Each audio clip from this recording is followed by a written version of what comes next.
Hey everyone, I'm James. So, I'm just your average 22-year-old college student trying to balance classes and a grueling retail job. But that's not even the tough part. The real challenge is waiting for me at home. I have this younger sister, Emma, who's basically mom's favorite. She's perfect in their eyes, while I'm just the guy who takes out the trash. James, why can't you be more like your sister? Mom always says. Dad tries to keep things calm, but it's like putting a band-aid on a bullet wound. I remember when we were kids, Emma broke mom's favorite vase. Guess who got blamed? James, you should have been watching her. Mom yelled. Dad tried to intervene, saying, accidents happen, but it was too late. That's how it's always been. Emma messes up, and I pay for it. Fast forward to now, I'm working hard on my business degree, dreaming of starting my own company someday. Emma? She's all about being an influencer, selfies, sponsorships, the whole deal. My best buddy, Alex, is the only one who understands. We're grabbing coffee between classes when I vent about the latest family drama. Dude, your mom needs to wake up and see the favoritism, Alex says, shaking his head. I sigh and agree. Tell me about it. But in her eyes, Emma can do no wrong. Speaking of wrong, dinner that night was a real shocker. Emma dropped this bombshell. Mom, Dad, I'm dropping out of college to be a full-time influencer. I nearly choked on my meatloaf. Dad's fork dropped, but Mom looked thrilled. Oh, sweetie, that's wonderful. You'll be so successful.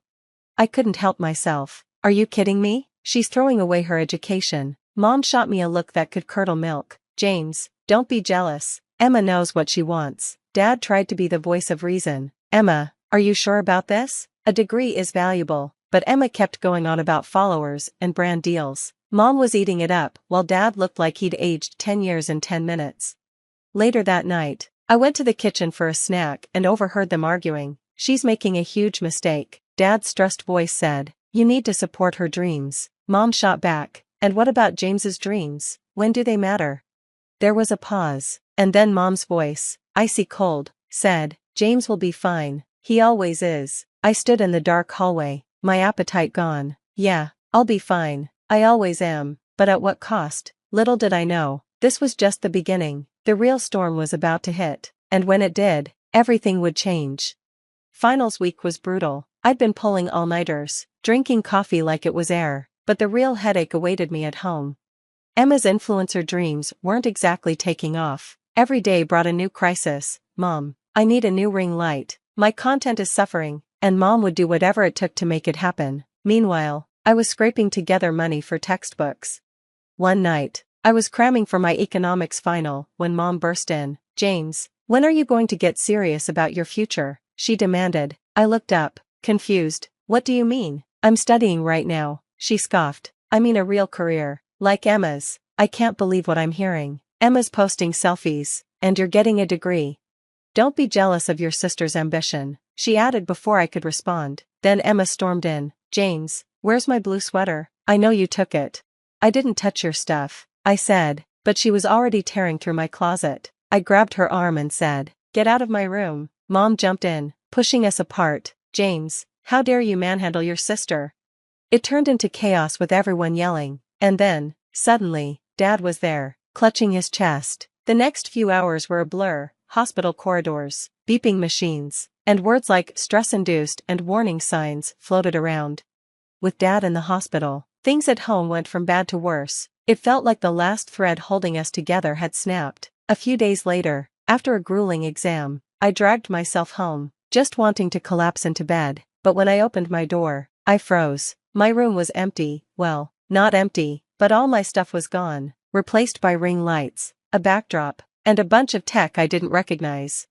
I'm standing there, stunned, when Mom shows up. Oh good, you're home, we need to talk. Talk? Mom, where's all my stuff? She looks annoyed. In the garage. James, your sister needs this space for her career. Her career? You mean her Instagram photos? You're always on my case about my degree.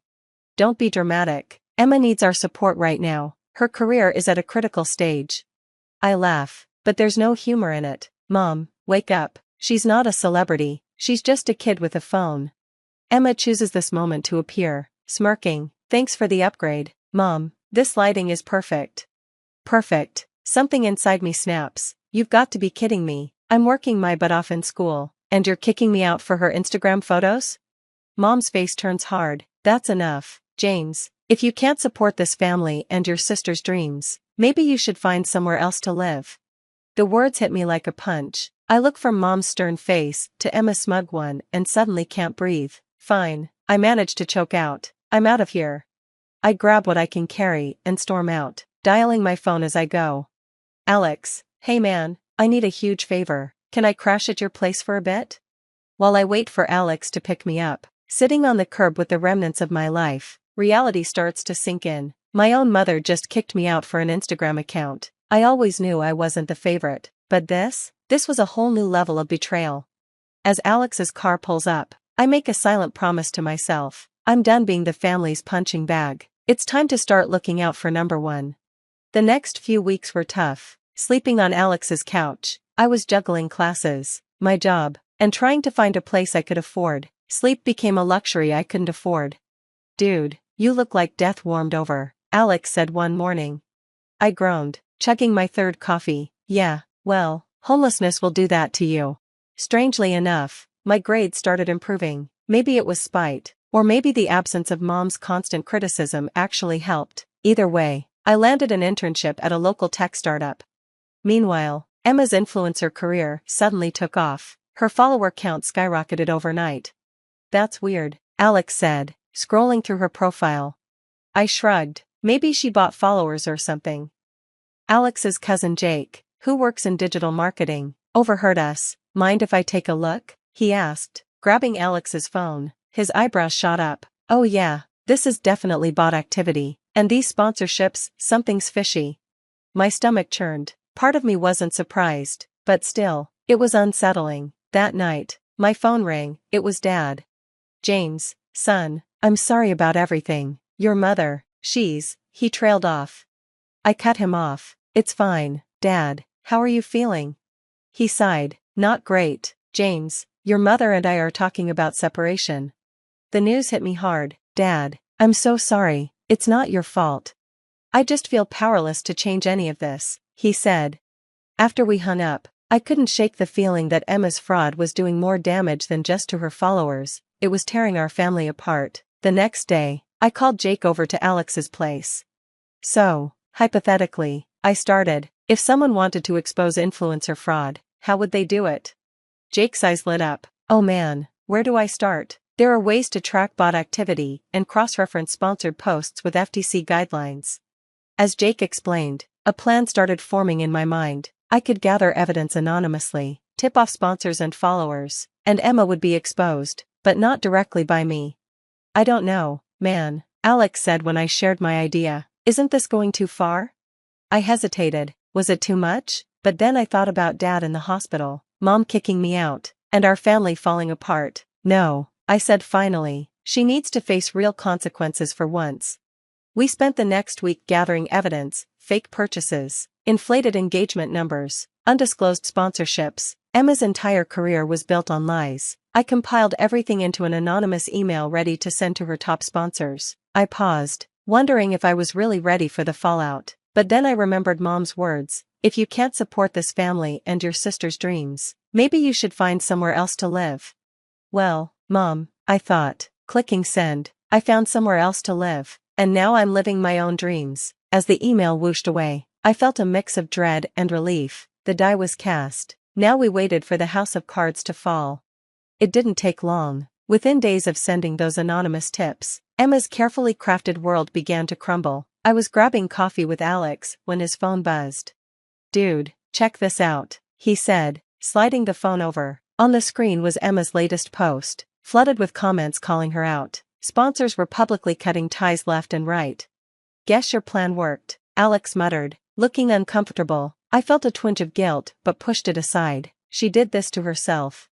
Things snowballed quickly. A tech blog picked up the story and turned it into a viral expose on influencer fraud. Emma's follower count plummeted as fast as it had risen. Then came the real gut punch. Dad called, sounding more stressed than ever. Your mother lost her job, he said, his voice tight. The company's downsizing, and with Emma's situation, we're in real trouble, James. I wanted to feel bad, I really did, but all I could think was, karma's a real piece of work, isn't it?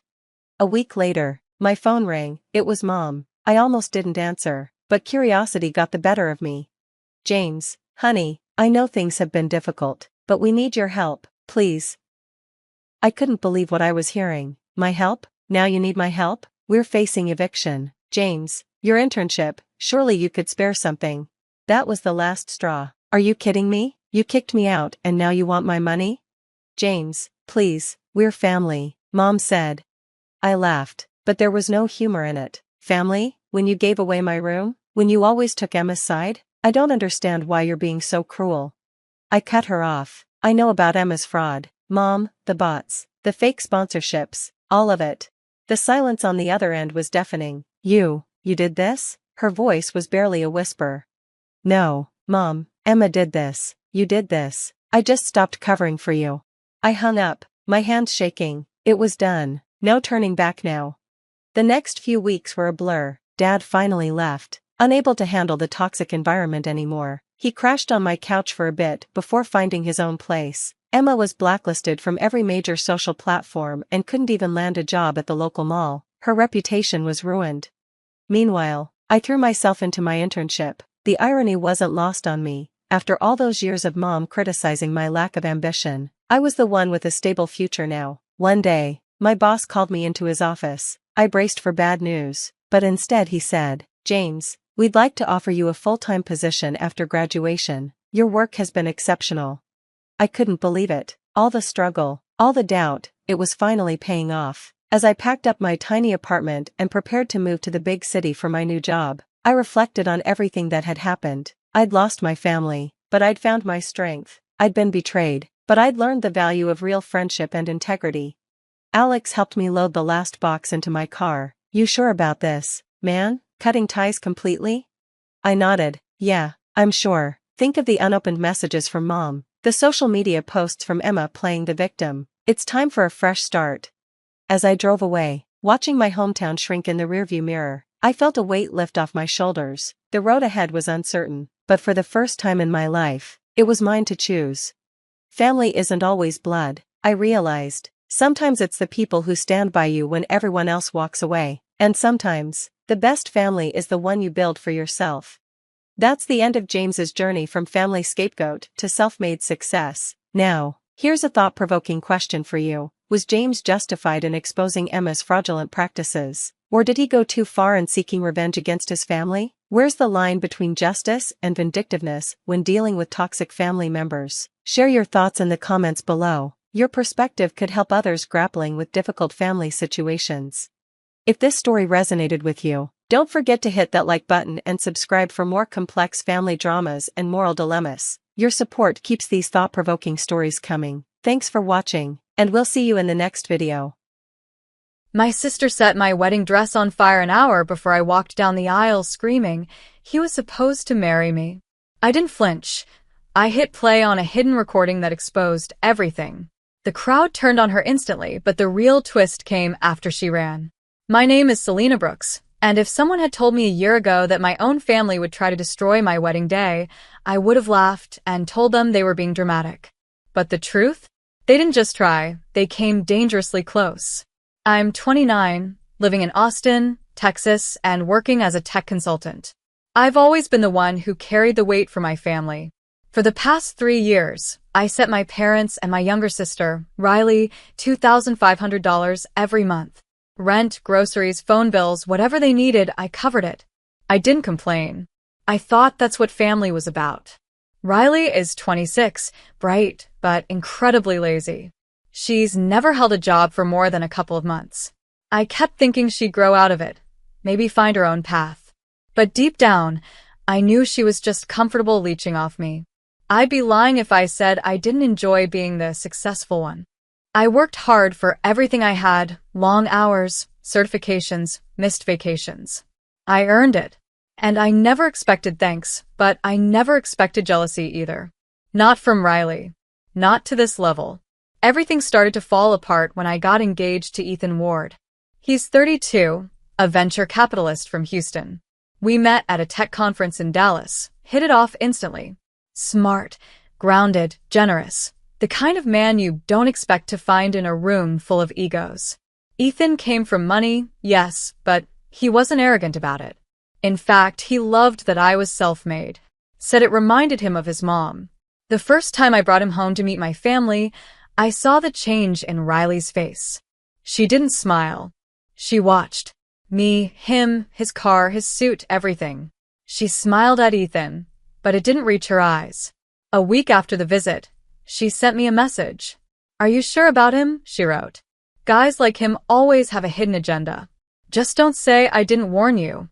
I laughed it off, but the message stayed with me. There was something cold in it, something sharp. That was the first real sign.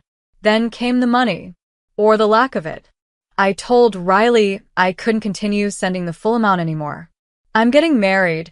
I have expenses too," I explained. I thought she'd understand. She didn't. Her response was bitter. "You're cutting me off because you found someone richer than you," she said one night over dinner. She spat the words like poison. I didn't know what to say. She stood up, left her half-eaten plate, and slammed the door behind her. My parents didn't say a word, just stared at their food. From that point, things escalated fast. Ethan and I started planning the wedding, and the more I involved my family, the more distant they became. My mom criticized everything: venue, dress, cake. My dad kept dodging financial questions. Riley stopped answering my calls. And then, out of nowhere, she called me at 2 a.m. "Don't marry him," she whispered. "He's going to ruin you. You'll regret it. Just wait." I hung up on her. The day before the wedding, we all arrived at the venue, an elegant estate just outside Austin. It was exactly what I had imagined. I tried to forget everything that had happened and focused on the fact that tomorrow, I'd be marrying the man I loved. Ethan was calm, supportive. He didn't ask many questions about my family. Maybe he already knew the answers. That night, my cousin Harper pulled me aside. She's 27, a freelance videographer, and one of the few people in my family I actually trust. "Hey," she said, glancing around. "Just be careful tomorrow. Riley's been acting weird." I overheard her talking to someone about making sure the wedding doesn't happen. She doesn't know I was nearby. I blinked at her. "What does that mean?" "I don't know," Harper said. "But I'm going to keep my camera rolling tomorrow, just in case." I didn't sleep much after that. Then came the wedding day. My bridesmaids were buzzing around, makeup and music filling the suite. My dress was hanging near the window, glowing in the morning light. It was perfect, white silk, custom-fitted, hand-stitched lace on the train. I'd spent months designing it with a boutique downtown. I kept staring at it like it was a promise. This is the beginning of something beautiful. I stepped out for a few moments with the stylist, and when I came back, the room was filled with smoke. At first, I thought something was burning in the kitchen downstairs. But no, the smoke was coming from the corner of the room. And there, my wedding dress, my dream dress, was on fire, melting, curling inwards like it was screaming. The silk, the lace, everything gone in seconds. And standing there, calmly, arms crossed, was Riley. "You don't deserve it," she said, voice ice cold. "None of this. You think you're better than me because some rich guy picked you? You're not. I'm saving you from a mistake." My hands were shaking. I couldn't breathe. I couldn't even move. "Are you insane?" I finally gasped. "What did you just do?" "I made sure the wedding doesn't happen," she said. That's when Harper burst into the room, phone in hand. "I recorded the whole thing," she said. "From the hallway. I have it all. Her talking about the plan this morning. Her lighting it. Everything." Riley's face changed for the first time. Her confidence cracked. "You're lying," she snapped. Harper raised the phone. "Wanna bet?" And then came the final blow. My parents walked in. I thought, maybe finally they'd take my side. But no. My mother looked at the burnt dress, then at me, and said, "Maybe Riley's right. Maybe you're rushing into this. You need to think." My dad nodded silently beside her. I laughed. A dry, broken laugh. "You really think she did this to help me?" "She's your sister," my mom said. "She's just worried." That was the moment. The exact second I realized I was standing alone. But I wasn't going to let them win. Not this time. Not today. I stood there, smoke still clinging to the air, the blackened scraps of my dress scattered like ashes of everything I had hoped for. I didn't cry. I think something in me had already gone numb. My sister had set fire to my wedding dress. My parents had watched it happen and still chose her. And somehow, I was the one they thought was being irrational. Harper stepped closer, whispering to me, "I've got the video backed up to the cloud already. There's no way she can deny it." I nodded, still unable to speak. My mind was racing, flipping through every memory I had of Riley, every late-night phone call when she was short on rent, every birthday I made special for her because she was struggling, every time I defended her laziness because she was just going through something. And this was what I got in return. I remember asking, very calmly, "Where's Aunt Camille?" Harper blinked, surprised. "She's in the lobby, I think." "Why?" "I need her," I said, my voice flat. "Right now." Harper ran off, and for a few moments, I was left alone with the silence and my so-called family. Riley was pacing near the window now, acting like she was the one wronged. "You're ruining your life," she said suddenly. "You're too blind to see it. Ethan's just using you. You don't belong in his world.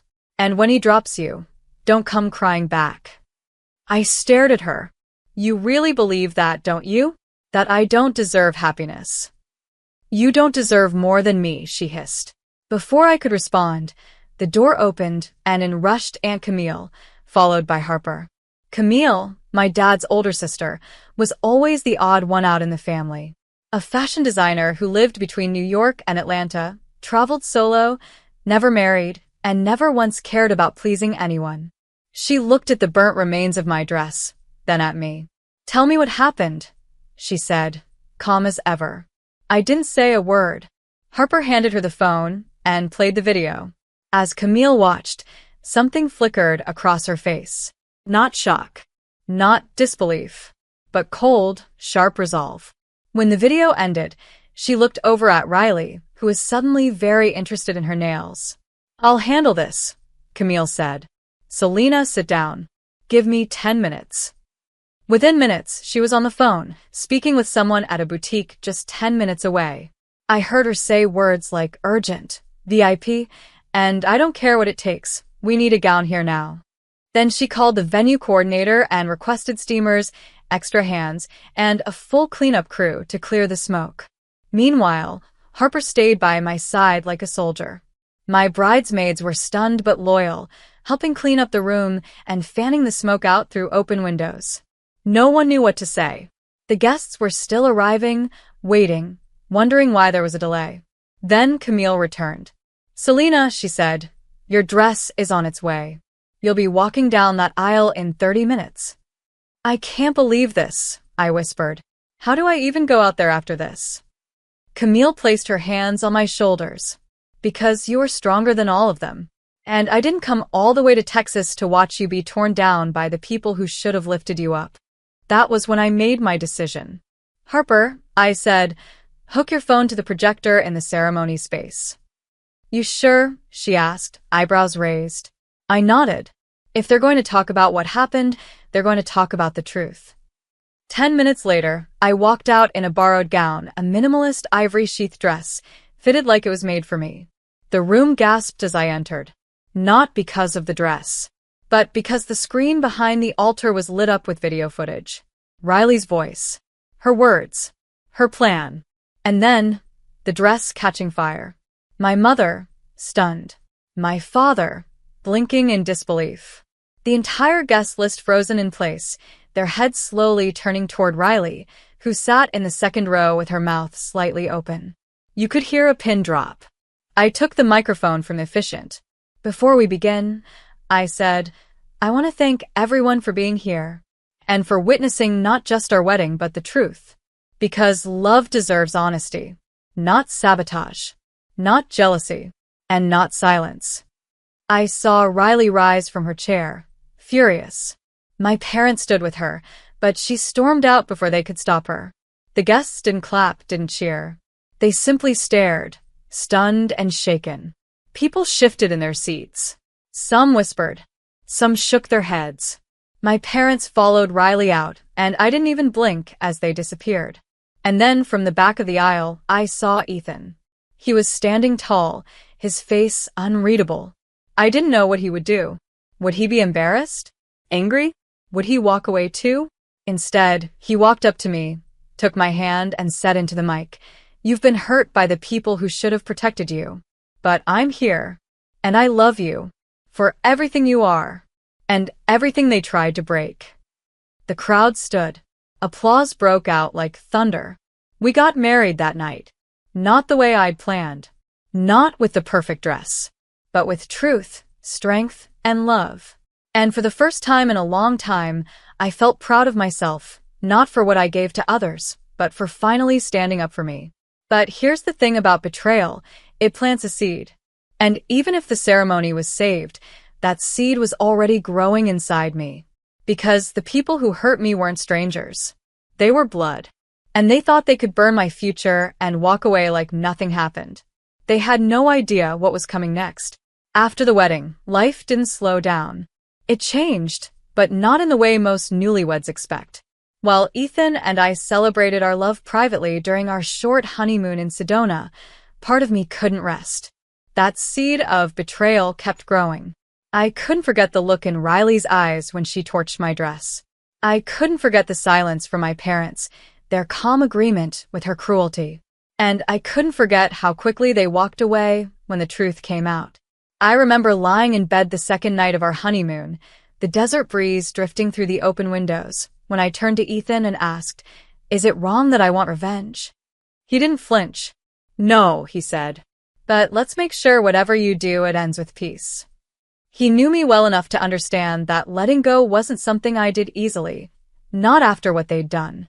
The moment we returned to Austin, I made my move. First, I cut off the monthly financial support. The $2,500 I had been sending for years? Gone. No more help with rent. No more bill payments. I didn't explain or justify it, I just stopped. Riley tried calling 3 times. I didn't answer. My mom texted once, "You're punishing us for one mistake?" I didn't reply. Instead, I focused on the second part of my plan. A week after the wedding, I met with my lawyer. Harper had already sent me the uncut version of the video. In it, Riley bragged about how she'd been planning the dress burning for weeks. She even mentioned, proudly, how Mom had said, "Well, if Selena's too blind to see what Ethan's after, someone has to open her eyes." That clip? That changed everything. Turns out, while I'd been busy funding their lives, my parents had used my name to co-sign for multiple loans. Credit lines. Even a lease on a second car Riley drove around pretending she bought herself. I had no idea. Not until my attorney ran a credit sweep. They'd forged my electronic signature. The damage was in the tens of thousands. I took action immediately. We filed fraud claims, froze the accounts, sent official notices to every lender.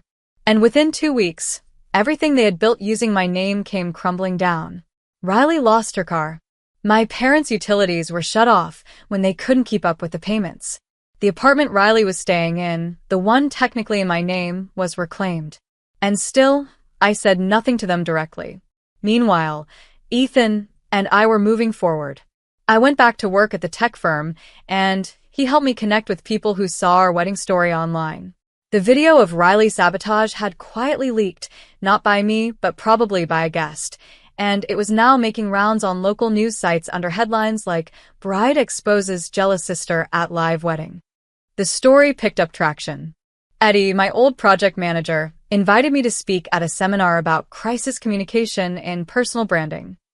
Harper even began receiving inquiries for video editing contracts. Suddenly, the story wasn't just mine, it was resonating with people. Women sent messages telling me about sisters who sabotaged their lives, mothers who manipulated them, families that turned toxic. And I realized my story wasn't rare. It was just rarely spoken aloud. One day, 2 months after the wedding, I received a call from Aunt Camille. "Selena," she said, "I thought you should know. Your parents are staying at a motel on the edge of town. Riley's been trying to crash with some friends, but no one wants to get involved." I didn't ask why she told me. I already knew. because I needed to decide if I'd finished what I started or if they still had some hold on me. I drove out there myself, not to make peace, just to see for myself. I saw Riley sitting outside the room on a cracked plastic chair, scrolling through her phone. She looked thinner, unwell. My parents were inside, arguing about something. It was a strange, quiet kind of sadness. Not pity, just a realization that these were people I'd once fought for, sacrificed for, and they had tried to destroy me without hesitation. I didn't get out of the car. I just watched. Then I drove away. Later that week, I met Ethan at a local gala. We were being honored by the Austin Business Network for launching a mentorship fund for young women in tech. We donated a chunk of our wedding gift money to start it. It felt right, giving something good back into the world. Not to people who expected it, but to those who'd earn it. At the event, I was introduced as someone who had turned betrayal into bravery. The phrase stuck with me. Betrayal into bravery. It wasn't about vengeance anymore. It was about ownership. Reclaiming what they tried to take from me, my voice, my independence, my peace. And just when I thought it was all behind me, I received another text from my mother. Please, Selena. We're sorry. We had no idea things would go this far. Riley's not well.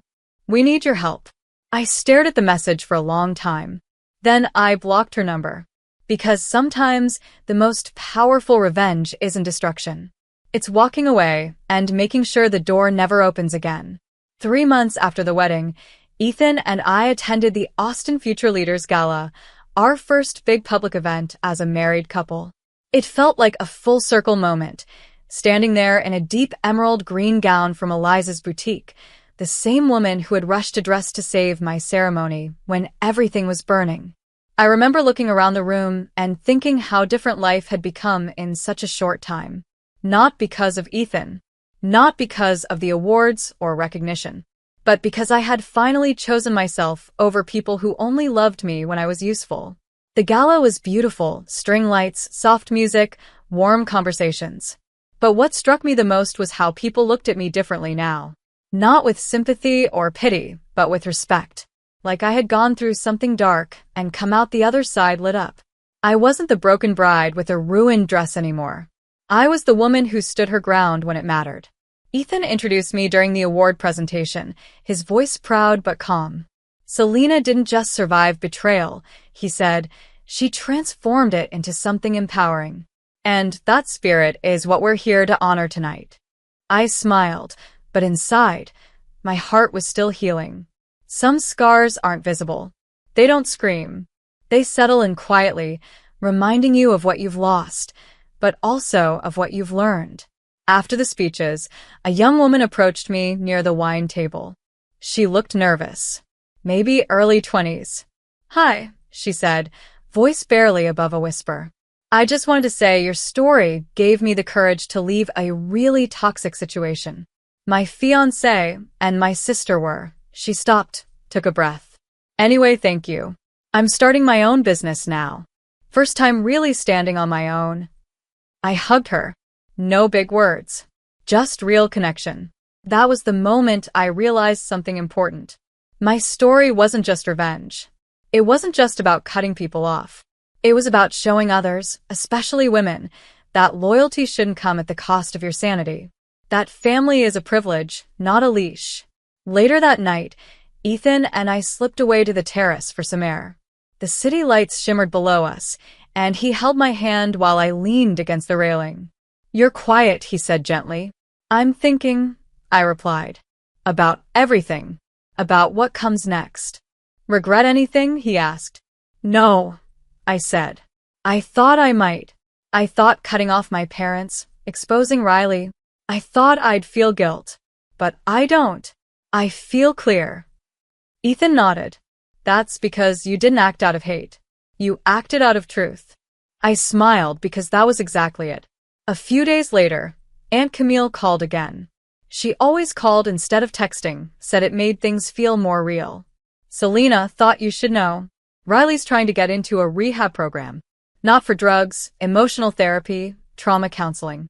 Your mom says it's your fault she's even like this. I didn't react. Just listened. She still doesn't get it, Camille added. Still thinks you owe her something. I don't, I said quietly. I gave them everything for years. And when I needed just 1 ounce of support, they watched my sister burn my life and told me to be grateful. You don't have to explain it to me, Camille said. I'm just proud of you. What you did takes strength most people don't have. After I hung up, I felt nothing. No sadness, no anger. Just distance. And peace. In the weeks that followed, my name came up in local press more than once. People started calling it the Phoenix Wedding, and soon after, a rising women's magazine interviewed me for a feature titled Burned Down, Built Up. I told my story, honestly, but without bitterness. I talked about boundaries, about how betrayal sometimes comes with familiar faces, and about how choosing yourself isn't selfish, it's survival. Ethan and I launched a mentorship fund through our company, giving grants to women starting over after family rejection or abuse. We named the fund Ashes to Ascent. And when we announced the first round of recipients, I saw the faces of women who reminded me of myself just months before, hurt, scared, unsure, but ready. Then one evening, an email came in. No name, no subject, but I knew who it was. You win. Happy now? I lost everything. Hope it was worth it. Riley. I stared at the screen. Not because it shocked me, but because of how empty the words felt. There was no apology. No ownership. Just a final swipe from someone who still believed love should come with strings. I didn't respond. The real revenge wasn't her losing everything. It was me no longer caring. It was me thriving. And it was her watching it happen without being able to stop it. Months passed. My credit was clean again. My business took off. Ethan and I traveled. Laughed. Lived. My parents stayed silent. And that silence was its own kind of closure. This story started with a wedding dress and ended with freedom. I didn't just walk away from betrayal. I set boundaries so strong, nothing like it could ever touch me again. And as I sit here now, telling you this, I don't feel like a victim. I feel like someone who watched her life catch fire and refused to be the one left in ashes. My parents drained $82,000 from my platinum travel card for my sister's dream trip to Bali, laughing, calling it my punishment. I whispered, "Hope you enjoyed it. You'll regret this." They returned to find everything gone, even the locks. Curious? They called me in panic. I laughed and sent them a 5-word text. My name is Clara, and if you met me on the street, you'd probably think I had it all together. A good job, sharp clothes, a nice apartment, or at least, that's what it looked like before everything fell apart. What most people don't see is what happens behind the closed doors of my family's house, and how I went from being the successful one to feeling like a prisoner in my own life. I'm 30 years old, and I live in Seattle. I work as a marketing manager for a rising tech firm. It's demanding, but I've always liked the challenge. I used to live on my own, enjoying my independence, quiet evenings with wine and books, late-night projects when inspiration struck. But all of that changed a year ago. My dad's business went under, completely out of the blue. He didn't just lose income. He lost everything. The debt hit fast, and the house I grew up in almost went into foreclosure. That's when I stepped in. I moved back into my childhood home, thinking it would just be for a while. I couldn't imagine leaving my parents to drown, especially with my younger sister Lena still living there. I started sending them money, $7, $500 every month. Rent, groceries, bills, gas, repairs, you name it, I covered it. My parents, Tom and Rachel, didn't ask for much at first. But as time passed, the expectation became normal. They stopped looking for other options. And Lena? She didn't lift a finger. She's 28, just 2 years younger than me. Most people think she's sweet, graceful, always smiling. She used to want to be an influencer, and she still posts every day like it's a full-time job, but the truth is she doesn't work. Not even part-time.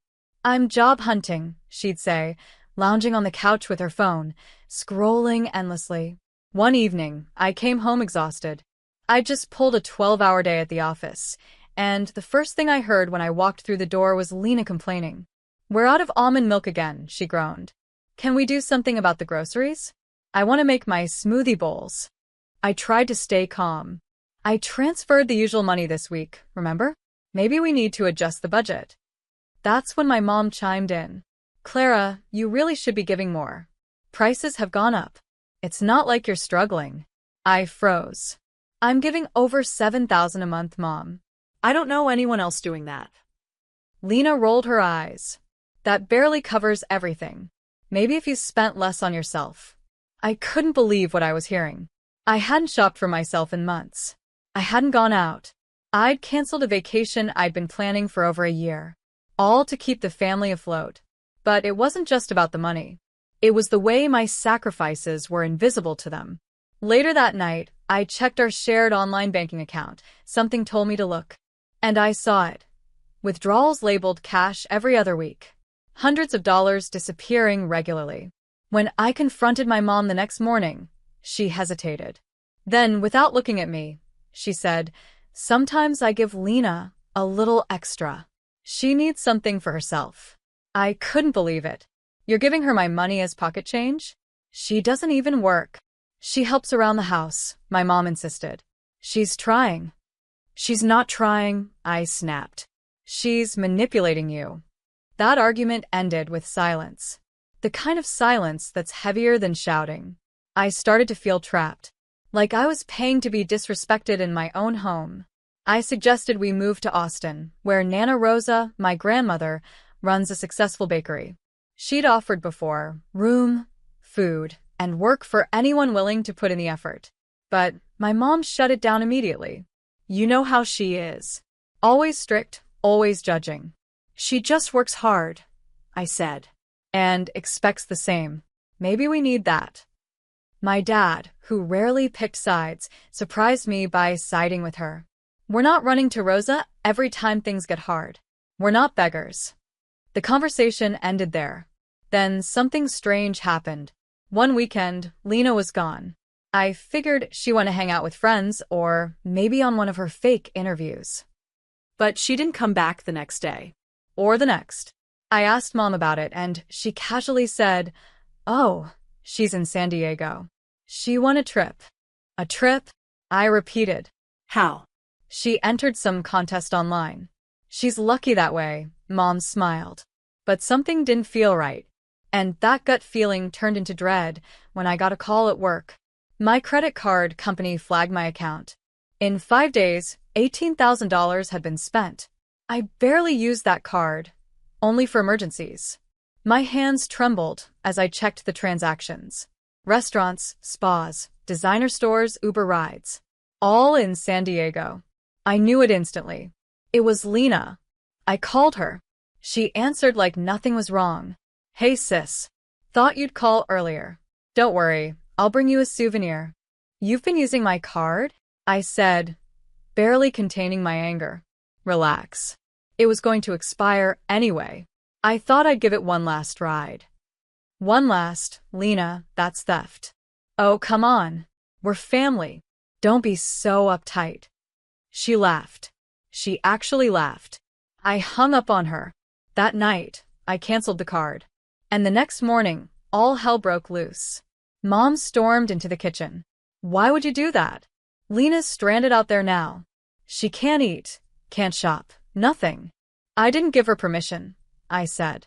"She stole from me. She was thinking of you. She wanted to bring you something nice." Dad nodded. "She meant well. You're just being heartless."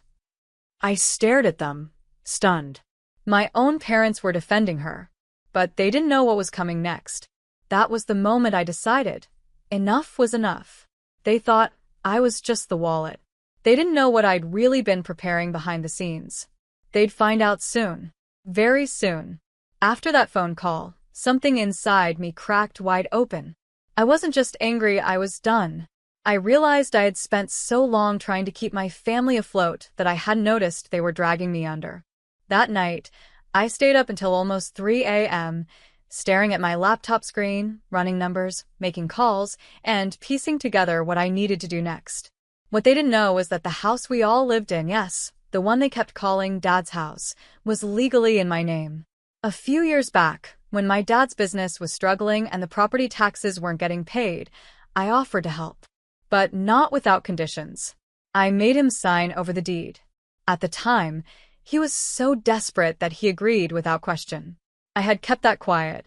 They thought I was just covering bills, but the truth was, I owned everything they were standing on. So, I used that. With Lena away in San Diego, flashing my card like it was her birthright, I had the chance to act. My parents were distracted, still trying to figure out how to send her money. I made calls to a real estate agent I'd met years ago at a networking event. She'd always said, "Let me know if you ever want to sell. That land's worth a lot more than people think." Now was the time. I didn't tell anyone. I just quietly moved forward. Within days, we had a buyer lined up, cash deal. The paperwork moved fast because I had everything ready. While the deal processed, I started packing everyone's belongings. Not mine. Theirs. I had rented a moving service and paid them extra to work discreetly while my parents were out. Most of the boxes were already at their new destination before they even knew anything was happening. Their new home? Nana Rosa's house in Austin, Texas. And she was expecting them.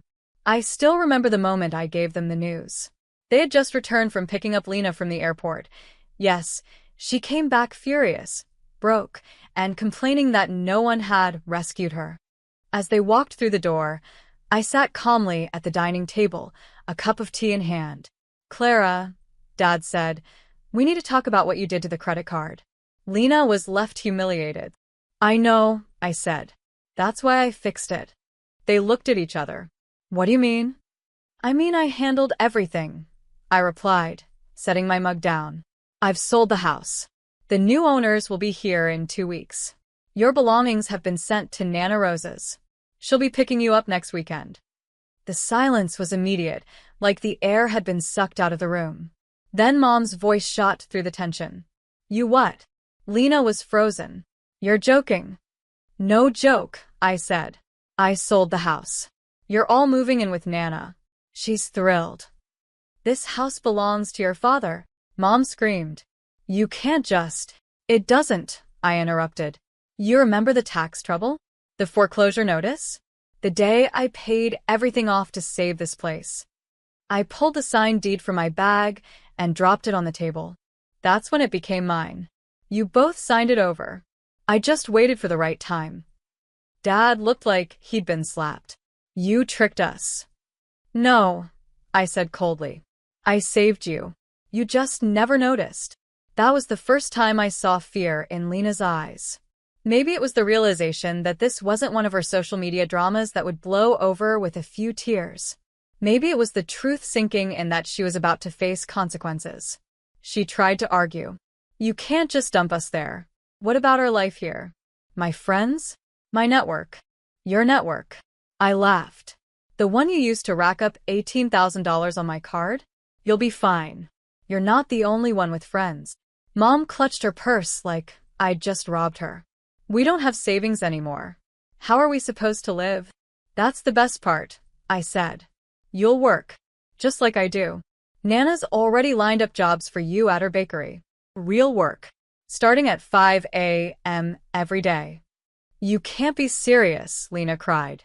"I am. And one more thing," I added, pulling out a different credit card. "The one you used in San Diego? It wasn't mine. It was one I found in your drawer, your old starter credit card from when you worked that summer job and quit after 2 weeks." Her face went pale. "No. You didn't." "I did. I activated it. So, congratulations, Lena. All the debt you ran up? It's in your name now." Dad stood up. "You've gone too far." "Maybe," I said, standing too. "But at least I'm not stealing from my own sister and pretending it's love." They were speechless.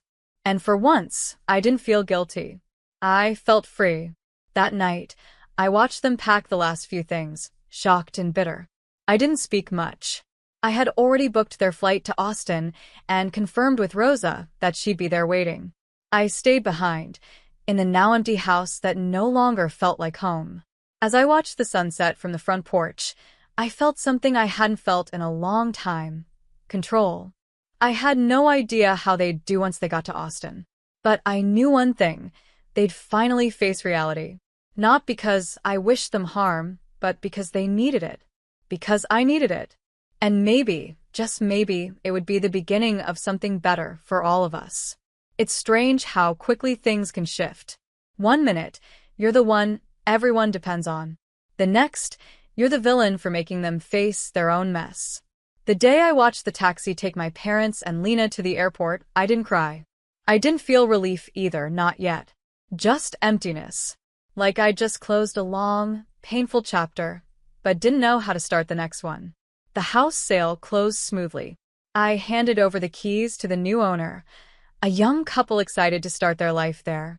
I gave them a polite smile, wished them well, and walked away with nothing but a small overnight bag.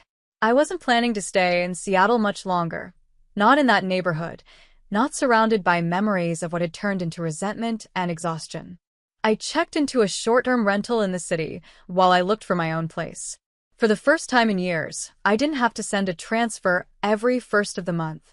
I didn't have to argue over grocery receipts or explain why I couldn't cover yet another random emergency. It felt strange and quiet. Peaceful, but unfamiliar. Meanwhile, Nana Rosa kept me updated. She didn't sugarcoat things. They're miserable, she told me on the first call. Tom nearly dropped a tray of cinnamon rolls on his first day. Rachel cried when she saw the 4 a.m. schedule. And Lena? She pouted like a teenager. I asked if she needed help. She just laughed. No. Let them learn. You've done enough. I'd always admired Rosa. She built her bakery from the ground up. No handouts, no shortcuts. She'd survived 2 hurricanes, raised 3 kids, and still baked from scratch every morning. If anyone could straighten them out, it was her. Weeks passed, then months. I focused on myself for the first time in forever. I started going to yoga again. I took up painting, something I hadn't done since college. I even took a weekend trip to Oregon just because I could. And slowly, the weight I'd been carrying for so long started to lift. Then out of nowhere, Rosa called again. Clara, she said, I think they're starting to change. I didn't know how to respond. Change? Like, actually? Yes, she said. Lena's not perfect, but she's showing up every morning now. She's taking orders, helping in the kitchen. Tom fixed the broken oven door last week, and Rachel's handling inventory, without complaining. That felt impossible. These were the same people who had made me feel like a burden for asking them to contribute. The same sister who once told me that real jobs are for boring people. I didn't trust it. Not yet. People can wear masks when they want something. But Rosa didn't exaggerate. If she said they were improving, maybe they were. A week later, I got the message that really caught me off guard. It was from Lena. Just a short text. Hey, can we talk sometime? In person. I stared at it for a while before replying. What's this about? Her response came quickly. I just want to apologize. Really? Please. I wasn't sure if I should laugh or cry, but something told me to say yes. Maybe because I needed closure. Maybe because I wanted to see if this person who once drained my account and blamed me for it had truly changed. We agreed to meet at a small cafe near my new apartment. I arrived early, as usual. My hands were cold, even though it was warm outside. I hadn't seen her face to face since the day I revealed the house sale. Part of me still expected her to walk in wearing designer sunglasses and acting like nothing happened. But she didn't. She walked in quietly, no makeup, simple clothes, and a nervous smile. She looked like a person, not a performance. Hi, she said softly. Hi. She sat down, clasped her hands together, and looked at me with a kind of guilt I never thought I'd see in her eyes. I wanted to say I'm sorry, she said. Not just for the card. For everything. I didn't say anything. I just listened. I used to think I was the one having a hard time, she continued. I didn't see what you were carrying. I don't know. I thought if you were doing okay financially, that meant you were fine. But working at Nana's showed me something. Waking up at 4 every day, sweating in that kitchen, getting yelled at by customers, it made me realize how lazy I was. How spoiled. Her voice cracked a little. She wiped her eyes and handed me an envelope. This is for you. It's not a lot, but it's money I earned myself. Every dollar. I opened it and saw a modest stack of bills, maybe a few hundred. But to me, it felt heavier than all the thousands I'd sent them in the past. I'm going to keep working, she said. Pay you back everything I owe, even if it takes years. I sat in silence for a long moment, staring at her. For the first time in forever, I believed her. You've changed, I said quietly. I'm trying to, she whispered. I know it won't undo the past, but I want to fix what I broke. And that's when I realized, maybe this was never about revenge. Maybe it was about giving them the chance to face who they really were. The chance I never had the courage to force until now. I didn't hug her. I didn't cry. I just said, thank you, Lena. And I meant it. After that day at the cafe, something inside me shifted. I walked home not with relief exactly, but with a strange calm. I didn't know if I'd ever forget the things that happened, but I could feel the weight of resentment starting to loosen its grip. I held that envelope in my hand the whole way back, not because of the money, it wasn't about that anymore, but because of what it represented. Effort. Accountability. Growth. Weeks passed. I kept my distance, but Lena would send short updates every now and then. Photos of her frosting cupcakes at Nana's bakery, little texts like, did 5 a.m. prep again today. No burns this time. I didn't always respond, but I read every one. They weren't dramatic or begging for praise. Just small, honest check-ins. And that honesty, more than anything, felt new. Eventually, Nana called me again. You should visit, she said. It's different now. They're not the same people who left Seattle. I wasn't sure I was ready, but I went. Not for them. At least that's what I told myself, but maybe I wanted to see for myself whether everything they said was real. Whether the change was lasting, not just another act. When I arrived in Austin, it felt surreal. The smell of fresh bread hit me as soon as I walked into the bakery. Nana's signature sourdough, still as perfect as ever. I found her in the back, rolling dough like always, only now with help. Real help. My mother was labeling containers, my father was mopping the floor, and Lena was at the register, taking orders with a smile I hadn't seen since we were kids. They didn't see me at first. I stood there for a while just watching. No one was pretending. No one was slacking. It was ordinary and messy and real. When Lena finally looked up and saw me, she froze. Then, quietly, she said, "She's here," and wiped her hands nervously. Nana walked over and pulled me into a hug. Told you it was time. We had dinner that night, all of us around a table in Nana's warm kitchen. It wasn't perfect. The conversation was a little awkward at first. My mom apologized without crying or making excuses. My dad said he regretted letting things fall apart the way they had. Lena didn't say much, just looked down, fidgeting with her fork. But the honesty in the room was something I had never felt from them before. It wasn't some dramatic reunion or movie moment. Just real people trying to take responsibility for the damage they'd caused. And for me, that was enough. Before I left Austin, Nana pulled me aside. She looked at me with that no-nonsense gaze she always had and said, "Clara, you've always been strong. But don't forget your kindness. That's what makes you different." I nodded, holding back tears. "Thanks, Nana." She smiled. "And for the record, you did the right thing. Some lessons can't be taught with comfort. You gave them the lesson they needed." Back in Seattle, I returned to my life. My new apartment was small but full of light. I had started leading a new project at work, and for the first time in years, I was excited about the future, not just surviving it.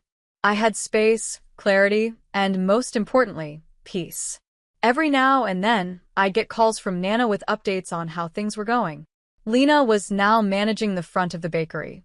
My parents had started helping with weekend deliveries and even learned to bake on their own. The debt Lena had racked up? She'd paid off almost half by then, working long hours and refusing to take shortcuts. And me? I didn't rush forgiveness. But slowly, I let the walls down. I let in their efforts, not their promises. because now they were showing me who they could be, not just telling me. Sometimes, I still think back to those years when I felt like a ghost in my own family. All that sacrifice, all that silence. I wonder if it had to be that hard. But then again, maybe it did. Maybe I had to hit my limit before I could reclaim my voice. This whole journey started with betrayal and ended with growth. Not just theirs, mine too. Because I stopped trying to fix them. I stopped letting guilt dictate my life. And by doing that, I gave myself a new beginning. One I had earned. So, no, I don't regret it.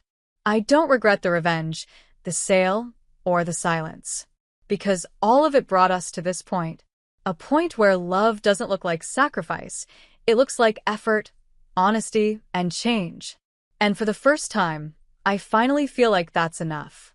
While I lay helpless in a hospital bed after a brutal fall, my jealous sister barged in, demanding I sign over my $500,000 luxury apartment. I refused, so she attacked me. But when my 8-year-old son tried to protect me, what she did to him shattered me and sparked a storm she never saw coming. My name is Rachel Morgan.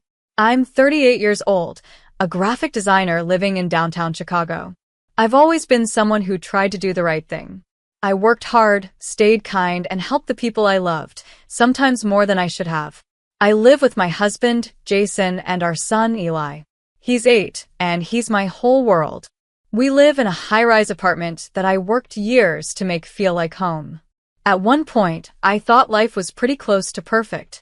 Jason, 40, works as a software engineer. He travels a lot for his job, but we've always found ways to stay connected. And Eli, my sweet boy, is full of energy and questions and imagination. I loved our little routines, the pancakes we made on Saturdays, the bedtime stories, the hugs before school. But, of course, nothing stays perfect forever. It all started to change when my younger sister, Kayla, moved in with us. She's 32, and growing up, we were close. We shared a room, shared secrets, shared dreams. But something in her shifted over the years. She became bitter. Maybe it was life wearing her down, maybe it was jealousy, or maybe she just couldn't stand to see someone else doing well when she wasn't. Kayla had just lost her job, again, and she asked if she could stay with us for a few weeks until she figured things out. I said yes, without thinking. That's what family does, right? We help each other. I didn't realize I was inviting a storm into my home. From the beginning, it was clear she had no respect for boundaries. She criticized the way I parented Eli. She said I babied him too much or gave him too many choices. She mocked my job, calling it just drawing on a screen. And she always made little comments about how I was lucky to marry someone like Jason, as if I didn't deserve the life I had. Still, I held my tongue. I reminded myself she was going through a rough patch. I thought if I stayed patient, she'd get back on her feet and move out. But she didn't. She stayed, and her attitude got worse. Then came the inheritance. My uncle passed away unexpectedly. He was a quiet man, didn't have any children of his own, but he always treated me kindly. He left me 2 luxury apartments in a beautiful complex on the north side of the city. Together, they were worth about $500,000. I was shocked and grateful. It felt like a second chance, like a reward for all the years I had put my dreams on hold. I didn't want to sell them. I wanted to rent one and keep the other for Eli's future. When Kayla found out, her tone changed overnight. Suddenly, she was sweet. She complimented my cooking. She offered to watch Eli more often. She even said she admired how I managed the household.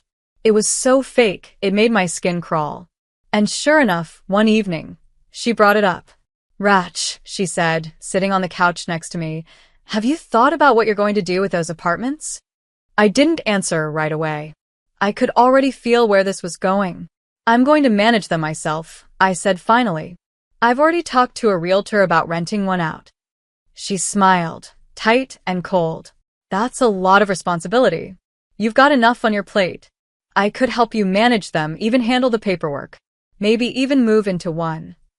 I shook my head. "They're for Eli. I want him to have something solid when he grows up. Something that's his." She didn't say anything, but I could see the shift in her face. The smile dropped. The mask cracked. And I knew I had just made an enemy out of my own sister.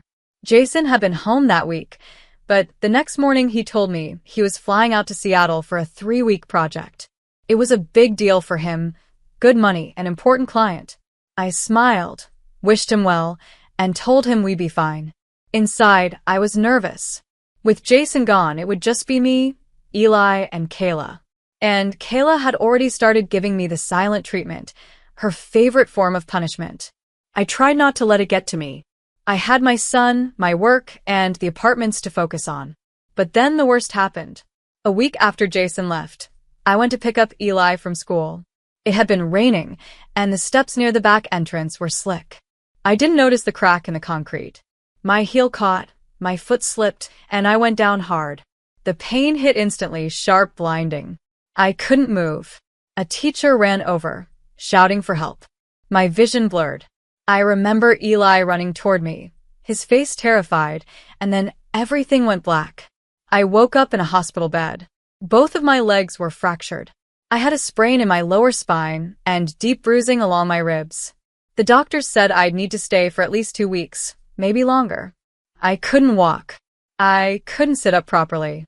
I felt trapped, helpless, and scared, not just because of the injury, but because I knew who would be waiting for me. And I was right. The next day, the door creaked open. I expected a nurse. Instead, it was Kayla. She didn't bring flowers. She didn't ask how I was feeling. What she did bring was a large manila envelope. "Hey," she said, too casually. "I need you to sign something." She dropped the envelope on my lap. "What is it?" I asked, already feeling the knot in my stomach tighten. "Just transfer documents," she said. "For the apartment. You're in no shape to deal with this stuff. You might as well let me take over." I stared at her. I couldn't believe what I was hearing. "No," I said, my voice shaking. "I'm not signing anything." She crossed her arms. "You're making a mistake, Rachel. A big one." I didn't answer. I just pressed the nurse call button and stared at the wall, praying for someone to walk through that door. I wish I could say Kayla left after that. I wish I could say she realized how wrong she was, how inappropriate it was to bring legal documents to a hospital bed. But she didn't. She stood there, glaring at me like I was the one betraying her. Like I had done something unforgivable. When the nurse finally came in, Kayla smiled, said she'd come back later, and walked out like nothing had happened. The moment the door closed behind her, I broke down. Not just because of the pain in my body, but because of the pain in my heart. This was my sister. Someone I had trusted, someone I had helped so many times. Now trying to take away the one thing I had to offer my son, a future. And she was doing it without guilt, without shame, as if she believed she had every right to it. The following days were heavy. I could barely move, and every time I thought about Kayla's face, that cold smirk when I refused to sign, I felt sick. I didn't tell Jason right away.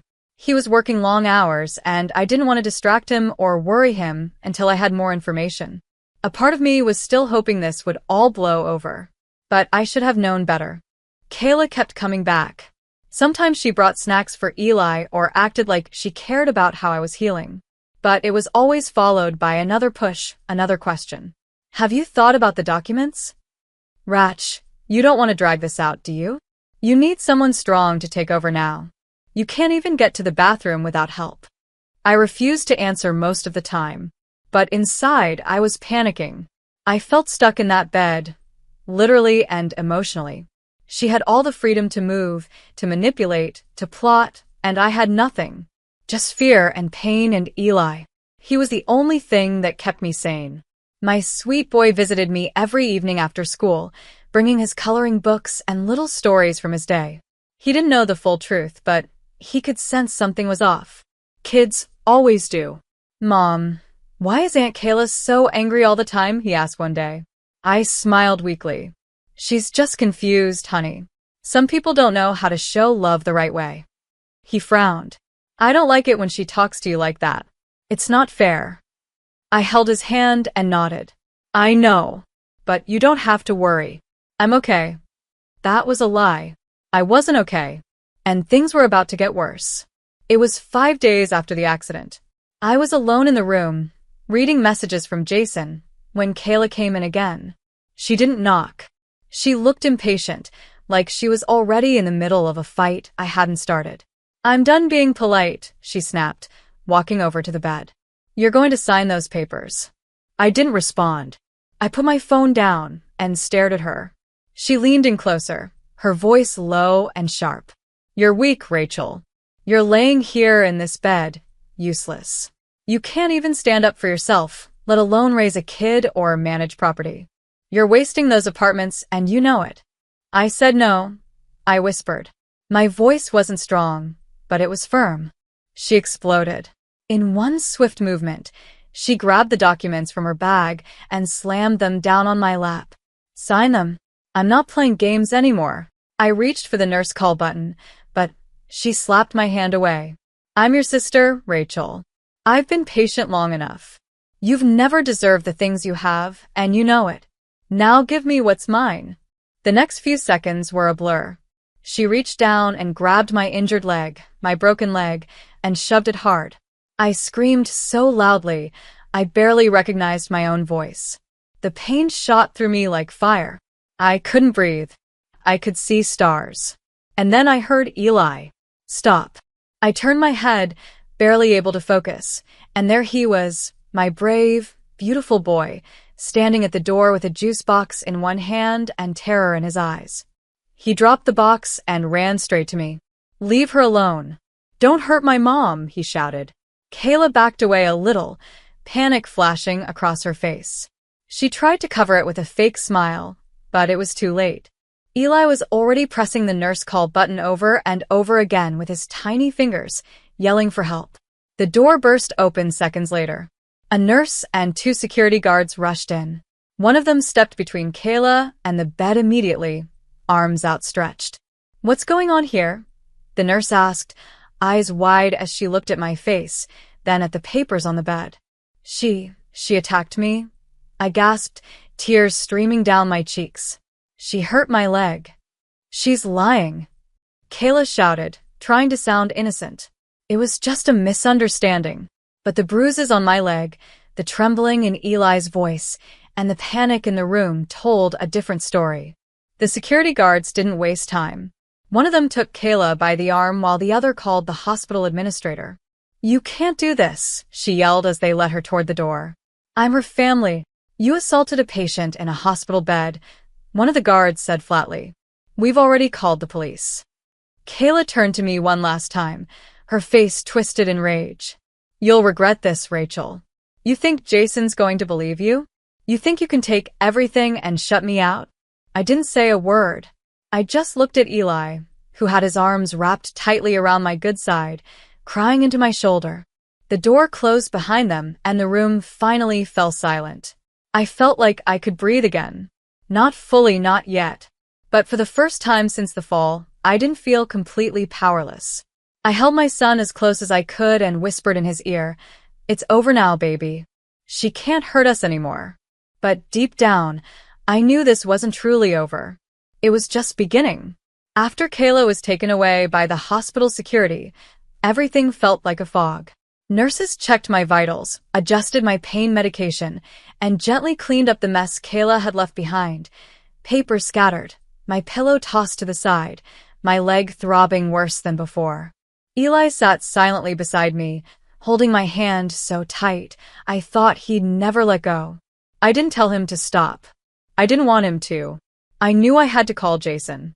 I had tried to protect him from all this, tried not to pull him away from his project. But now he needed to know.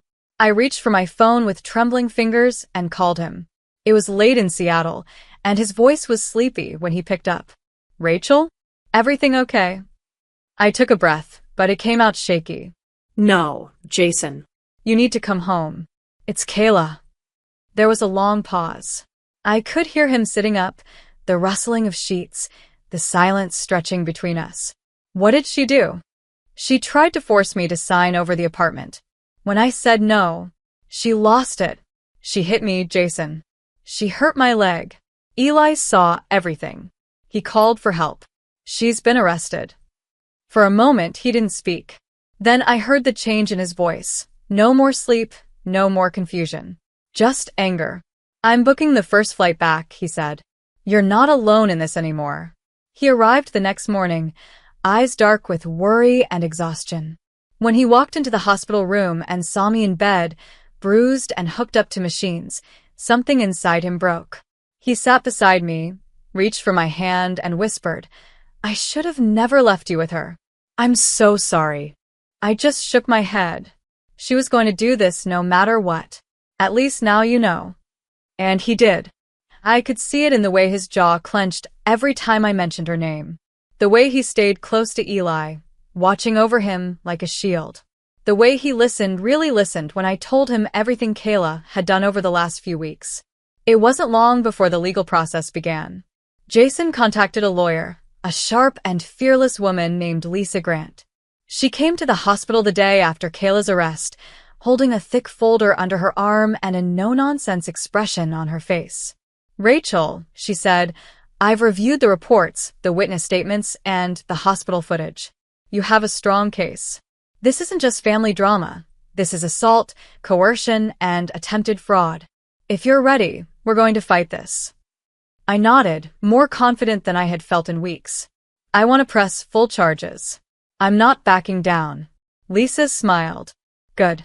Neither am I. Over the next several days, things moved quickly. Kayla was charged formally with aggravated assault, attempted coercion, and property fraud. Her lawyer tried to argue that she was emotionally overwhelmed, that she had no intention of hurting me, that she was simply acting out of concern. But we had too much evidence. The hospital security cameras had caught her grabbing my leg. The nurses and guards gave clear testimony about what they witnessed. And most powerful of all, Eli's statement. Lisa handled it gently, making sure he never had to testify in person, but his words, his bravery, were recorded and read in court. The hearing was painful. Seeing Kayla sitting there in her formal clothes, pretending to be the victim, still trying to twist everything to make herself look innocent, it brought back every sick feeling I had felt in that hospital bed. But this time, I wasn't alone. Jason sat beside me every day. Lisa stood tall, confident, and ready to challenge every lie Kayla told. When I was called to the stand, I told my story simply and honestly. I didn't cry. I didn't dramatize. I just told the truth. I spoke about how Kayla had changed, how she manipulated me, how she saw my inheritance as something she was entitled to. I described how it felt to be threatened while I was too weak to move, and the terror I felt seeing her lay hands on me in front of my child. When Jason spoke, his voice was steady, but filled with pain. I trusted Kayla. We both did. But she betrayed that trust. She didn't just hurt my wife, she traumatized our son. This wasn't a mistake. It was a calculated decision. The judge listened carefully, asking a few questions, reviewing the footage and documents. Kayla's lawyer pushed back with everything he had, but none of it held up. The truth was too clear. After several tense days, the judge delivered the verdict. Kayla was found guilty on all counts. She was sentenced to 6 years in prison and ordered to pay $35,000 in damages for medical bills and emotional distress. She didn't cry. She didn't even apologize. As the bailiffs took her by the arm, she turned to me one last time. "You think you've won," she said. "You'll regret this." But I didn't feel fear. I didn't feel regret. I felt calm. "No, Kayla," I said. "You're the one who lost everything." And with that, she was taken away. It was over. The day after the trial, I woke up feeling lighter than I had in a long time. Not because the pain was gone, it wasn't. My legs still ached, and I had weeks of physical therapy ahead of me. But something else had lifted. That pressure on my chest, that constant feeling of walking on eggshells, it was gone. Kayla was no longer hovering over my life like a storm cloud. She couldn't touch me, not anymore. Jason stayed close, even after the court case was over. He took a break from work and made sure I had everything I needed, whether it was fresh clothes, warm meals, or just a quiet moment with Eli. I could see it in his eyes. He still felt guilty for not seeing it sooner, for leaving me alone with her. But I kept reminding him, What matters is that you stood with me when it counted. That's what saved us. We spent the next few weeks preparing to leave the apartment we had shared with Kayla. It had once felt like a safe place, but now, every corner reminded me of her twisted words, her judgment, her greed. I didn't want Eli growing up in a space where so much pain had happened. So we packed up, piece by piece, and moved into one of the 2 luxury apartments my uncle had left me, the one I had always planned to keep for our future. The first time we stepped inside, it felt like stepping into a different life. The place was bright, spacious, quiet. The windows looked out over the lake, and the sound of the city felt distant, not suffocating. It was peaceful. It was ours. Eli ran through the rooms, laughing, checking every corner like it was an adventure. "Mom, this place is huge," he shouted, his voice echoing. "Can I pick my own room?" "Of course," I said, smiling as I watched him spin in the hallway. "This is your home now, too." We painted his room together. Jason helped set up the new furniture. I started hanging up art I had drawn over the years but never had space to display. It was like we were writing a new chapter, clean and fresh and free from everything that had come before. One night, as we sat on the couch in the living room, with Eli asleep in his new room and soft music playing in the background, Jason took my hand. "I should have listened sooner," he said quietly. "I should have seen what she was doing to you." I looked at him, really looked. He meant it. The guilt in his voice was real, but so was the love. "You believe me now," I said softly. He nodded. "I always believed you. I just didn't want to believe she was capable of doing this. But now I know better. I won't ever let anyone hurt you again." I leaned into him and whispered, "I don't need you to protect me from now on. I just need you to stand with me." He smiled and pulled me close. Always. The day I stood on my own 2 feet again, shaky, slow, but standing, I cried. Not just because I had healed enough to walk, but because I had made it through. I had survived the betrayal of someone I once trusted, and I hadn't let her break me. Kayla tried to steal from me, tried to silence me, tried to destroy what little peace I had. But in the end, she lost everything. She had no idea that the woman she thought was weak was someone capable of standing up, even with broken bones, and saying, "No more." Now, each morning when I open the windows and feel the breeze come in, I remember how far we've come. Eli's laughter in the kitchen, Jason's calm voice beside me, the quiet strength in the walls of this new home. They're reminders that I didn't give in, that I didn't lose, that I reclaimed what was mine. My story isn't just about pain or betrayal. It's about finding courage in the darkest moments. It's about choosing justice, even when it's scary. And it's about knowing your worth, especially when others try to make you forget it. I don't know what the future holds, but I do know one thing for sure. I'll never let anyone take my power away again. At my ex's sister's glamorous wedding, I was mocked as the lonely widow, and my 9-year-old daughter called a burden. Guests laughed until she took the mic and said, "I have proof the bride is hiding something huge." What she exposed next left the entire room gasping in disbelief. It's strange, really, how life can break you without ever making a sound.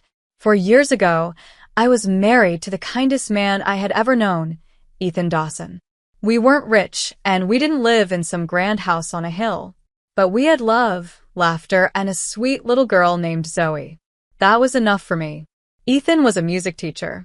He'd strum his guitar on the porch after dinner, and Zoe would dance around the yard like the world was hers. I used to sit there and think, this is it. This is the dream. But dreams don't last forever. It was a rainy night in Austin. Ethan had just finished a weekend gig at a local bar. I offered to pick him up, but he said no. Said he'd be fine. 20 minutes later, my phone rang. A truck ran a red light. They told me it was quick. Instant. I don't remember the rest of that night. Just the sound of Zoe's voice calling out for her daddy, and the feeling of my heart cracking open. I was 32, suddenly a widow with a 5-year-old to raise, and a mountain of grief to carry. People say grief comes in waves. For me, it came like a flood and stayed. But life doesn't stop when your world does. So I kept going. I returned to my job as a medical lab technician at a downtown clinic, checking samples, running tests, trying to smile when I had nothing left to give. We moved into a small rental not far from the clinic. Just 2 bedrooms, thin walls, and a noisy air conditioner, but it was ours. Zoe and I made it home. But Ethan's family, they never made it easy. His mother, Margot Grayson, a retired judge with a face carved out of ice, didn't think much of me even when Ethan was alive. She liked control, clean reputations, perfect images. And I was none of that to her. A working woman from a modest background, with no polished college degree or high society circle to boast. She never said it out loud, but her eyes did. I was a stain on their perfect picture. Vanessa, Ethan's younger sister, was worse in her own way. On the surface, she was charming, Polished. Rich. a tech consultant with a big salary, perfect teeth, and followers on every social platform. But underneath it all, she was calculating. Everything she did was about power and perception. And when Ethan died, her distance from Zoe and me only grew wider. Maybe she thought we were reminders of something broken. Maybe she never cared in the first place. Still, Zoe loved them. Or at least she wanted to. She missed her dad so much, and his family was all that connected her to that part of her life. She would ask about Grandma Margot and Aunt Vanessa, even when months passed without a call or a card. And I didn't have the heart to tell her what I really thought. Instead, I'd say, "People love differently, honey," and hope she'd stop asking. Time passed. I built routines. Woke up at 6:30, packed Zoe's lunch, walked her to school, went to work. I kept my head down and tried not to drown. Sometimes at night, I'd find myself staring at Ethan's picture on my dresser and whispering, "I'm trying. I promise I'm trying." Then one day, a white envelope showed up in our mailbox. Heavy paper, gold trim, Vanessa Grayson's wedding invitation. I stood there in the kitchen, holding it like it might burn through my hands. The venue, Skyview Estate, one of the most expensive places in the city. The guest list, I was sure, would be full of CEOs, influencers, politicians. The kind of people who glance past someone like me and never even notice. I had no intention of going. Why would I? They barely acknowledged us for years. The only reason that invitation even came was probably out of social pressure or guilt. Or maybe they needed the numbers to look good. I set the card down and forgot about it until Zoe saw it. She picked it up and read the names aloud, her eyes lighting up like a Christmas tree. "Aunt Vanessa's getting married?" she asked. "Can we go?" I hesitated. "Sweetheart, I don't think it's the kind of place we'd be comfortable in." "But we have to go," she said, almost pleading. "It's Daddy's family. That's the thing about kids. They believe in connection, in second chances. They believe in people even when they don't deserve it." So I said yes. I borrowed a dress from a coworker, simple, navy blue, nothing flashy. I ironed it the night before and laid it across the bed.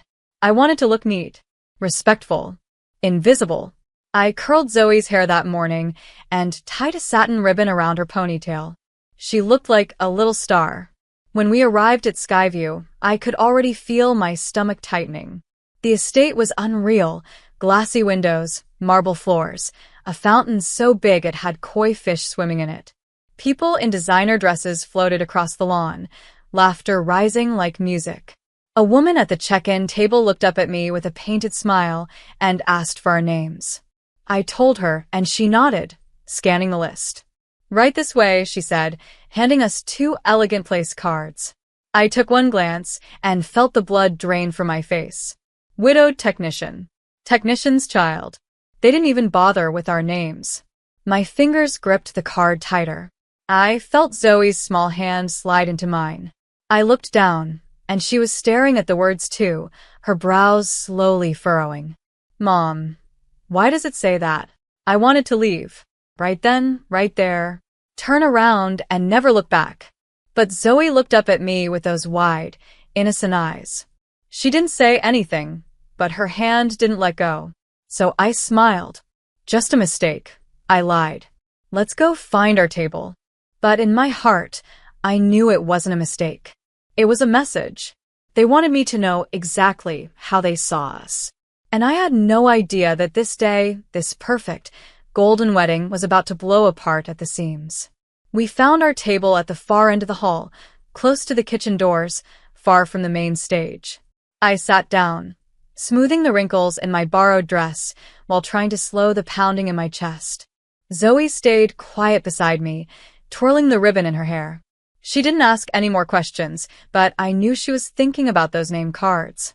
She always noticed more than she let on. The reception hall filled quickly. Glittering gowns, tailored tuxedos, champagne flutes clinking softly in perfectly manicured hands. No one looked our way. It was like we didn't exist, and that should have been a relief. But instead, it made me feel even smaller, like a shadow in someone else's world. And then she entered. Vanessa. She was stunning, of course. Her wedding dress was some kind of designer masterpiece, all silk and sparkle, hugging her figure just right. Cameras flashed. People gasped. She walked like she was floating. I hadn't seen her in years, but I knew that look on her face, like she had already won something, like she was about to win more. She barely glanced in my direction, didn't even blink at Zoe. I forced myself to smile for my daughter's sake. Isn't she pretty? I whispered. Zoe nodded slowly. She looks like a queen, and I couldn't argue with that. Then came Margot, Vanessa's mother, Ethan's mother, cold as ever, dressed in an ash-gray gown with pearls lining her neck. She held herself like royalty, stiff, regal, untouchable. As she passed our table, she finally looked at me. "Oh, Riley," she said with that empty smile of hers. "You made it. And little Zoe, is it?" "Zoe," my daughter corrected gently. Margot's smile didn't move. "Right. How sweet of you both to come. Hope the seating wasn't too confusing. You know how these things get." "It was clear enough," I said, my voice flat. Without waiting for a reply, she glided off to mingle with other guests, her laughter like ice shattering against glass. Zoe looked up at me. "Was that Grandma?" I nodded. "She doesn't like us."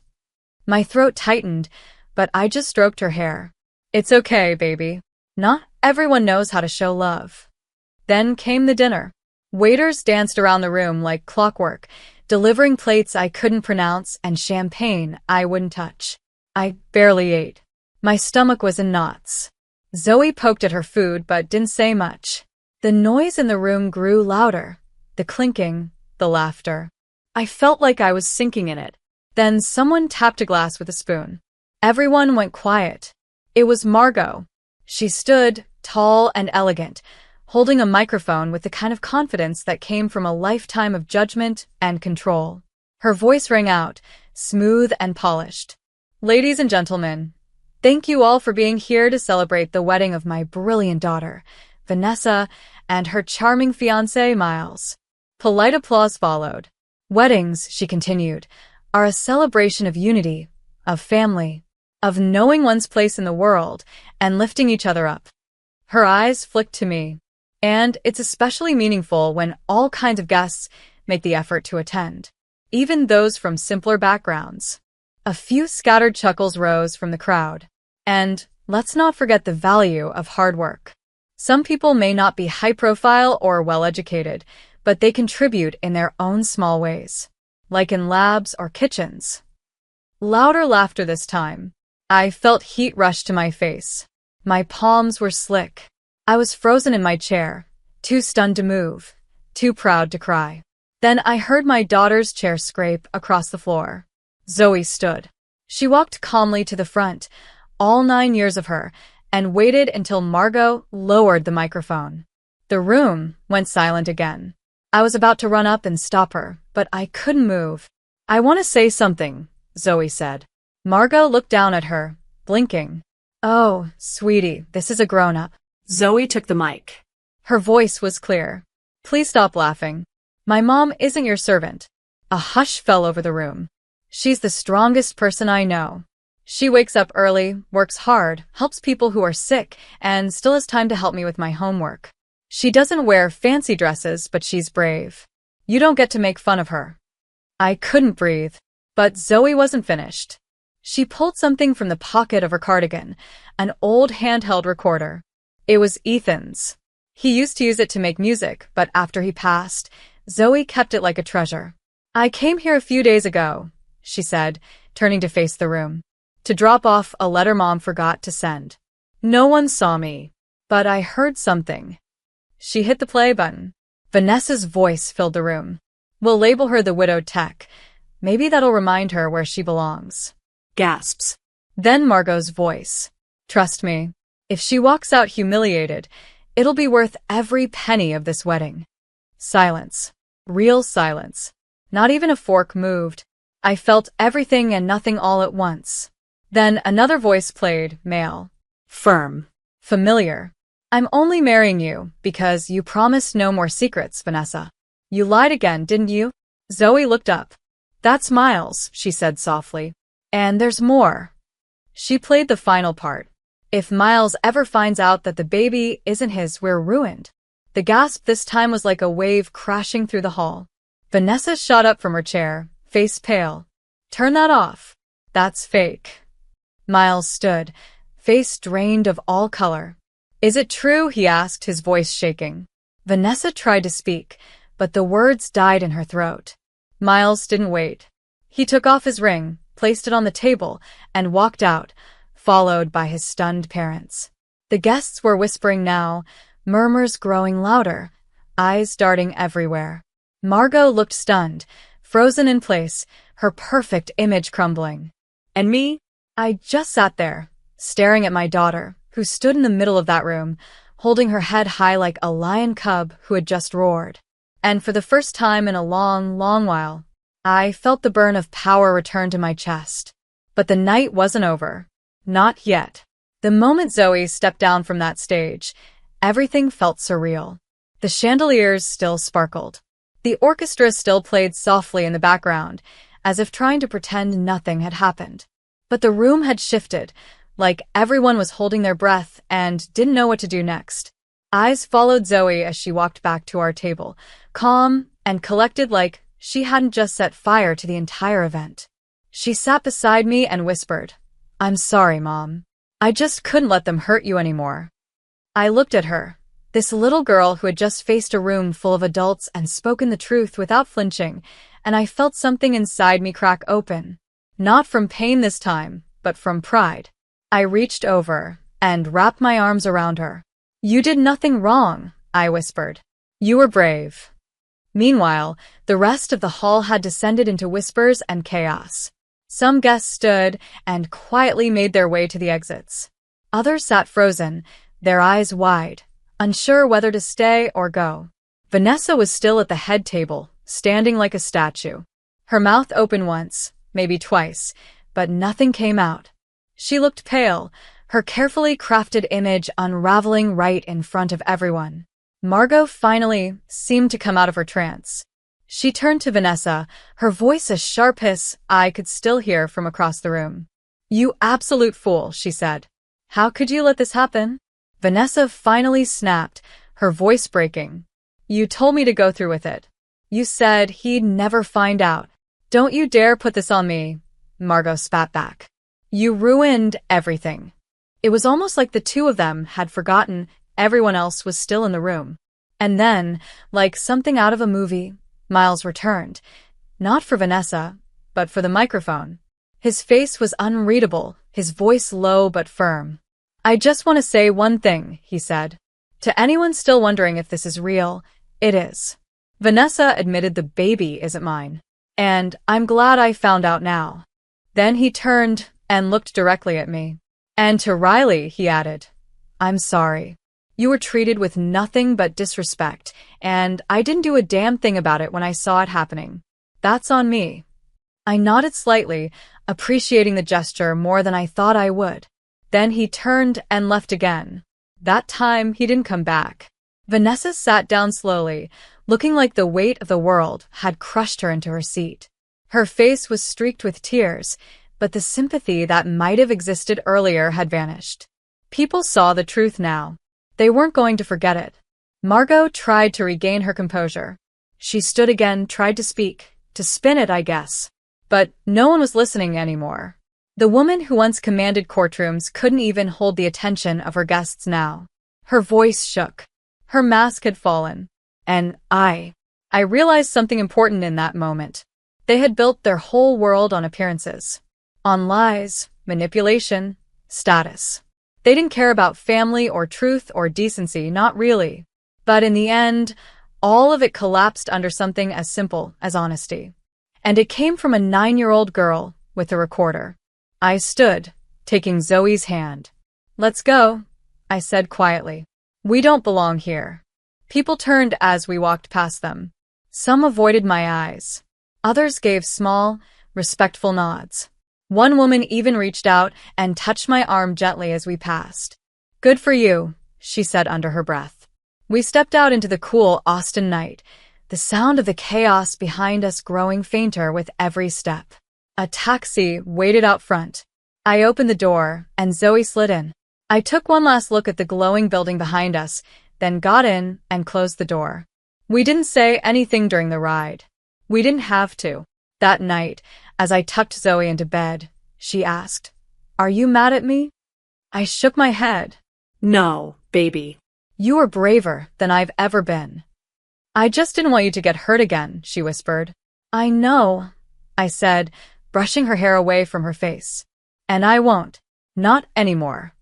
I meant it. The next morning, everything felt different. Lighter. When I arrived at the clinic, my supervisor, Dr. Patel, pulled me aside. "Heard you had quite the weekend," she said with a raised brow. I sighed. "Word travels fast, huh? Apparently half the guests at that wedding are regulars here," she said. "And they're all talking about you. How you handled yourself, how your daughter spoke. You've made an impression." I didn't know what to say. I just smiled awkwardly. Then she added, "We've been talking about creating a lead position for a while, someone to oversee new technicians and manage test operations. You'd be perfect. If you're interested." I blinked. "You're offering it to me?" "You've earned it." I nodded, barely able to hold back tears. Yes. "Yes, I'd love that." That same week, I enrolled in an online public health program. I had always wanted to do more, maybe open a nonprofit to teach low-income families about health, nutrition, and basic care. For the first time in years, it didn't feel impossible. Zoe changed too. She started walking a little taller.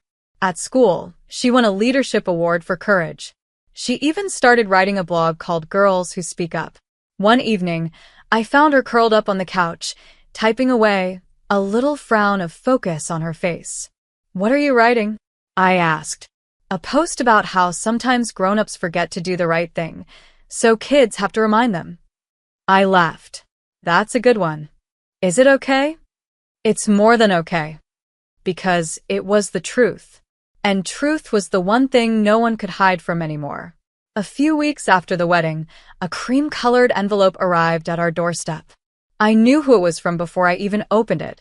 Margot's handwriting was as sharp and tidy as the woman herself. Every letter like it had been measured with a ruler. I stood in the kitchen holding it for a long time. Zoe watched me from the table, her cereal forgotten. "You gonna open it?" she asked. "Yeah," I said. Eventually, when I finally did, it was exactly what I expected. A letter dressed up in polite wording and fragile pride. No excuses, but not quite full responsibility either.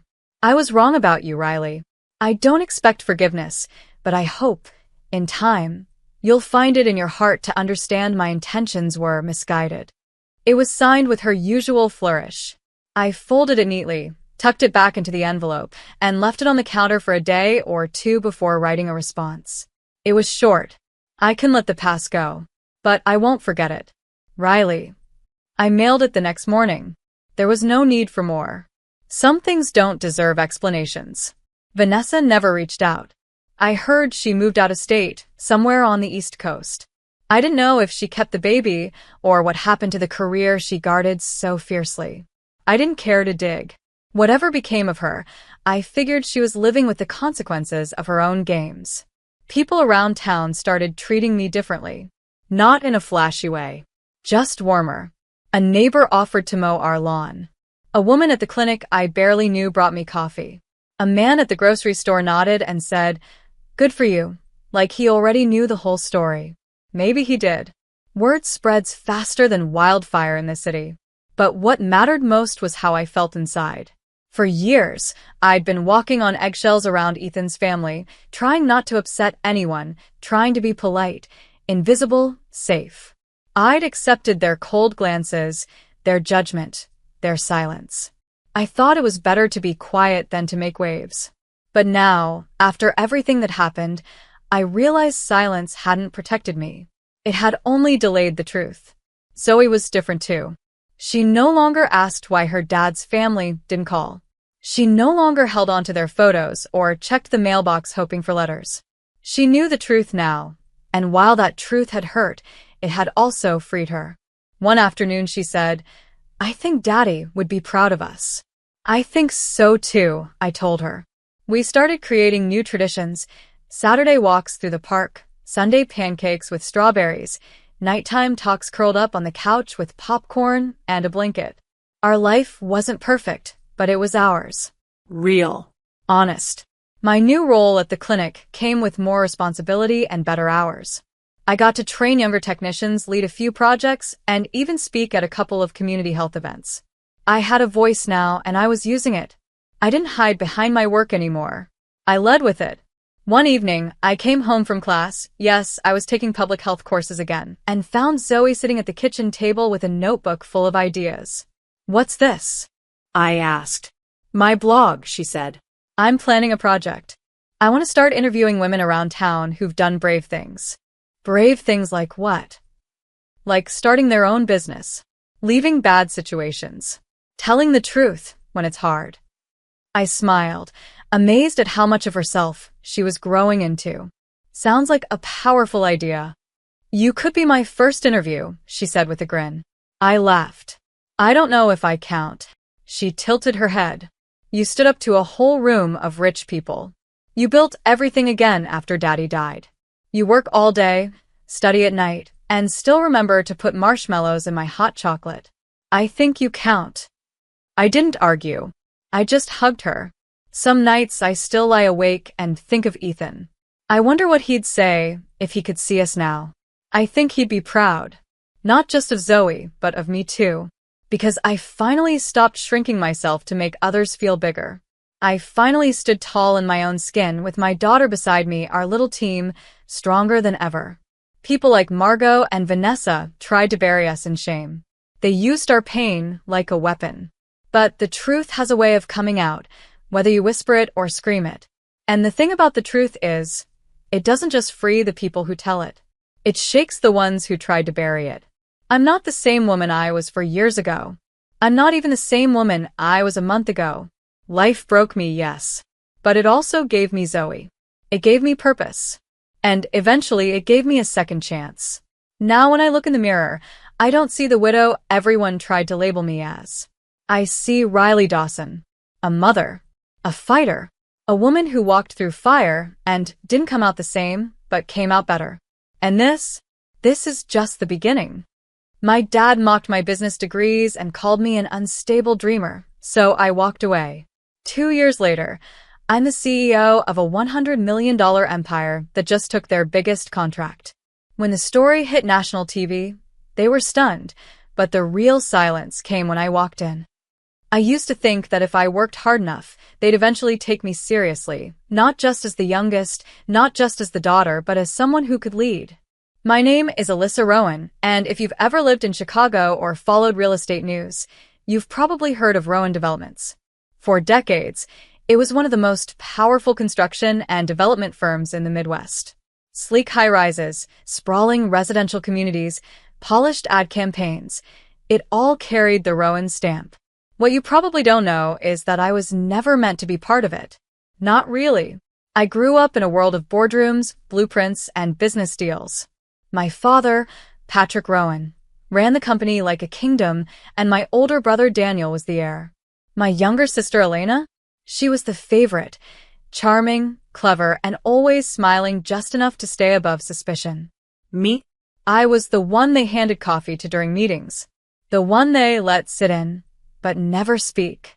Even after I earned a dual degree in business and environmental engineering, top of my class, scholarships, internships, I was still just the kid sister trailing behind.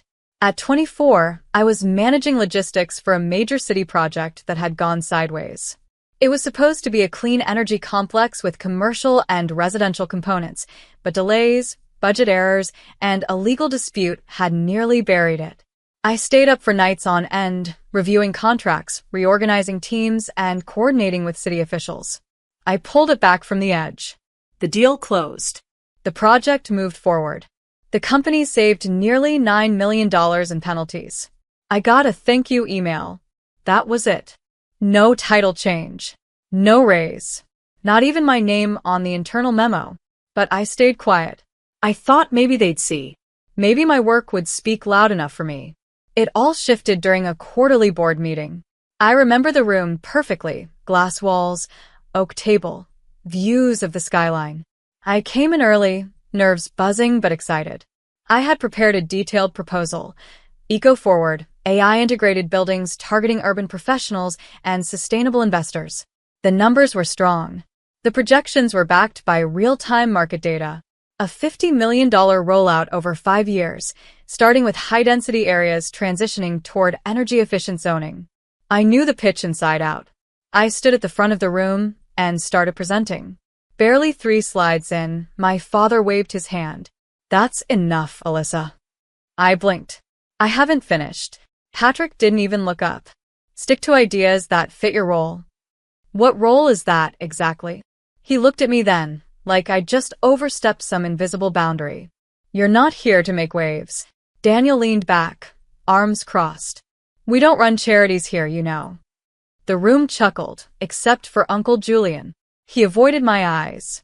I turned to Elena. She was smirking, twirling a pen between her fingers. That pen used to be mine. A graduation gift from a mentor. I'd left it in the conference room weeks ago. That night, I found out just how deep the betrayal went. I'd gone back to the office to pick up some files I'd left behind. I wasn't trying to spy, I just happened to pass by the conference room. I heard voices. She actually thought they'd go for it, Elena said, laughing. Unbelievable, Daniel replied. She doesn't get it. This isn't grad school. Then silence. Then Elena again, quieter this time, but sharper. I sent it to Cadence. Let them have a look. Might as well make use of her homework. I froze. Cadence Partners was a rival firm, and Elena had leaked my proposal. My idea. My data. The whole damn plan. I walked out of the building that night numb. My breath fogged the air as I stood on the sidewalk outside Rowan Tower, the family name glowing in steel above me like a crown I'd never wear. And something inside me shifted. They weren't going to let me lead. Not ever. I wasn't part of the club. I wasn't the son. I wasn't the charming middle child. I was just the one they kept in the background. So I left. I didn't announce it. I didn't send a farewell email. I packed up my small office, signed a lease for a loft in West Loop above a jazz bar, and started over. I had $38,000 in savings, a laptop, and years of strategy buried inside me.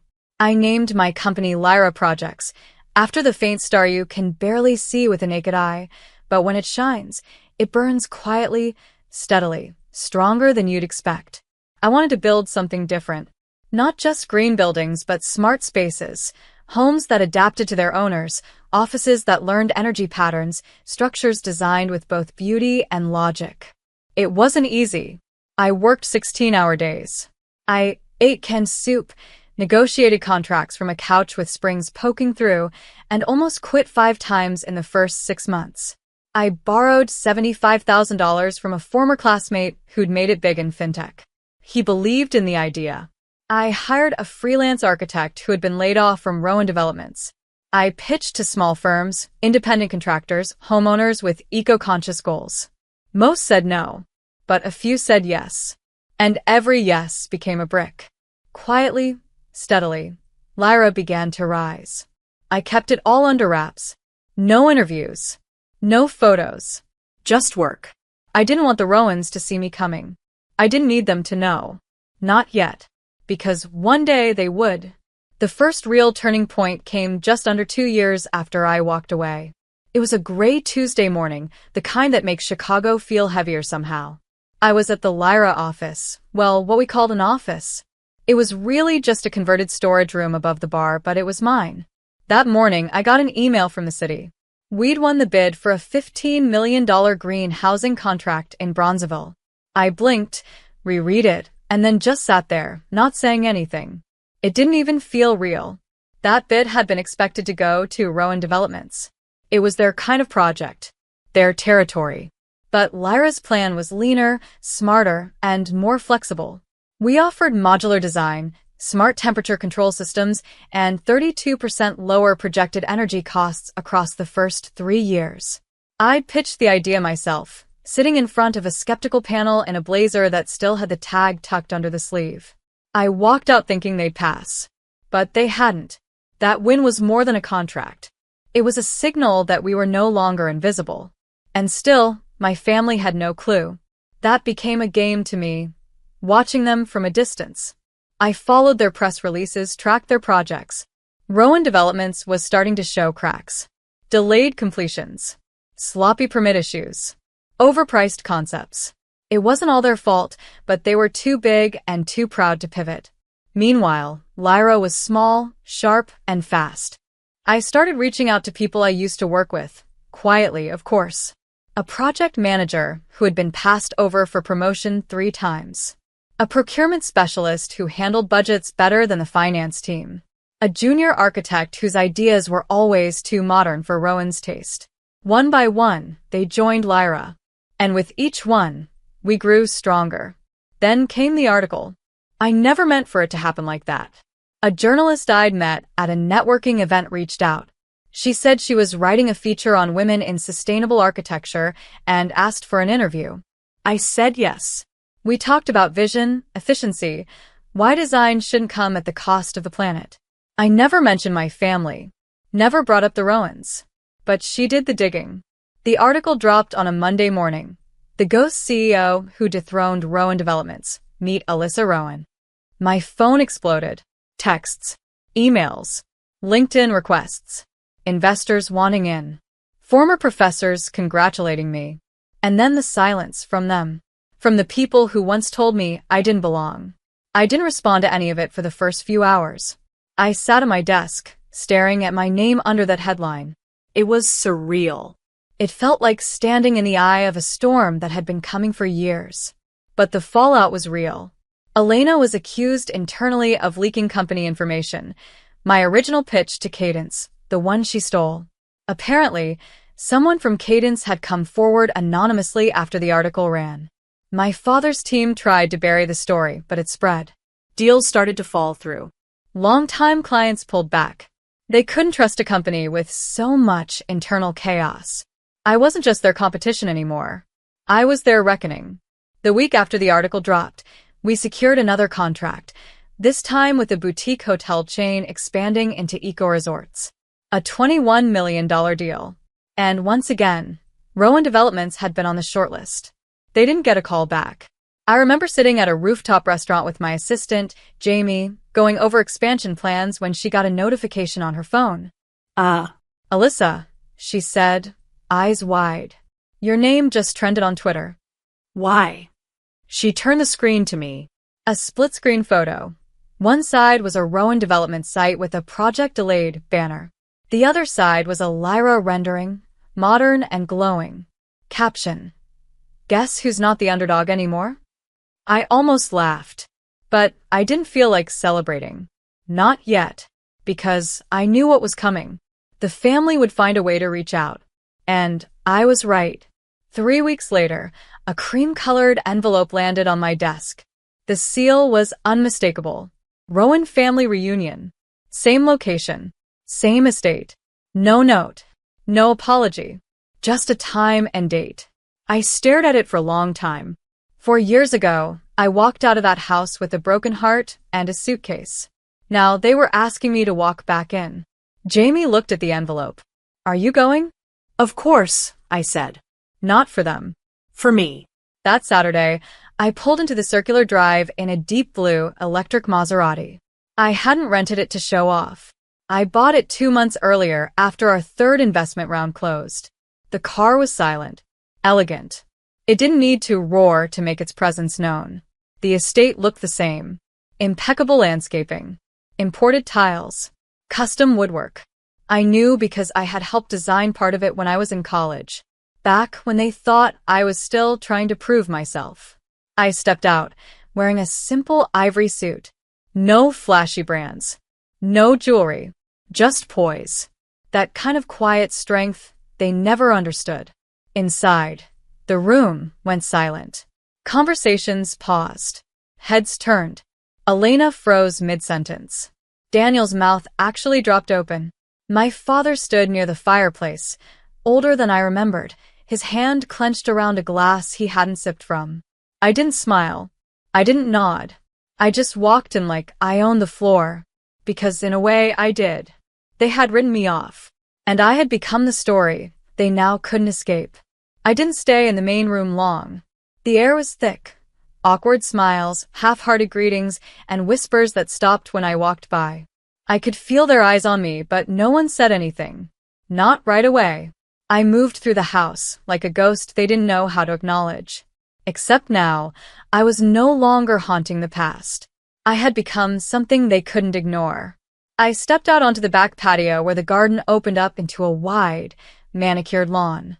That's where I saw him, my father, Patrick Rowan, standing with his back to me, staring out across the land like he was trying to figure out how everything had slipped from his hands. He heard my footsteps and turned slowly. For a moment, we just looked at each other. "You came," he said finally. His voice was softer than I remembered. Tired. "I did," I said. He studied me, maybe searching for a version of me he once knew. But I wasn't her anymore. "You've made quite a name for yourself." I didn't answer that. I just watched him. There was a pause, long enough to make it clear he didn't know how to start. Then he sighed and looked down at the ground. "The firm's struggling," he said. "We've lost key accounts. The city pulled back on their next project, our numbers are." "You don't need to explain," I said. "I read the article." He looked up sharply, but I wasn't trying to throw it in his face. "Not exactly. We could use someone with your mind," he said. "Your vision. Your instincts." I almost laughed. Not because it was funny, but because I remembered his words too clearly. "You told me I didn't have instinct," I said quietly. "You said I was emotional, that I cared too much." "I may have been wrong," he said. His voice cracked just slightly, like saying it hurt more than he expected. That should have meant something. But it didn't. Not anymore. "I didn't come here to rescue anyone," I said. "I came for closure." He straightened, caught off guard. I stepped forward just a little. "You let them laugh at me," I said. "You let them dismiss me, mock me, and you didn't say a word, even when you knew what I was capable of." "I didn't know." "You did," I said more firmly. "You just didn't care." He opened his mouth to speak, but I kept going. "You told me I was never the smart one, that I just worked harder to compensate. You said ideas weren't power. But look around. Who has the power now?" He didn't speak. "I built something without you. While you ignored me, I was building. While you doubted me, I was becoming everything you said I couldn't be." He looked at me like he didn't recognize me at all. And that finally felt like a victory. I turned to leave. But before I walked away, I looked back over my shoulder. "You were right about one thing," I said. "I'm not like you. And thank God for that." Back inside, the atmosphere hadn't shifted much, but the people had. Daniel was talking to a distant cousin with a forced smile. Elena stood near the hallway, sipping wine and pretending to scroll her phone, but her eyes kept darting toward me. I didn't stop to talk to either of them. But then Elena stepped in front of me. "You've made your point," she said quietly. "No need to gloat." "I'm not gloating," I replied. "But if I was, I'd have earned it." She huffed a laugh, but there was no humor in it. "You used us," she snapped. "You used the family name to build your image." "No," I said. "I buried it. And then I made something better." "You stole our people." "They weren't yours," I said simply. They were just waiting for a place where they were seen. She looked like she wanted to say more, maybe throw another jab, but she stopped herself. I didn't wait. I walked past her like I had nothing to prove, because I didn't. Before I left, I passed by my Uncle Julian. He was standing by the fireplace, holding a glass, and for the first time in years, he looked directly at me. I always knew you had it in you, he said. You could have said something, I replied. I should have, he admitted. But I was afraid. I nodded once. I wasn't.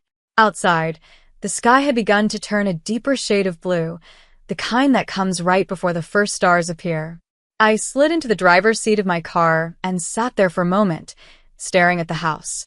The same house that once felt like a cage now looked small, like a museum of outdated ideas, polished on the outside but crumbling where it mattered.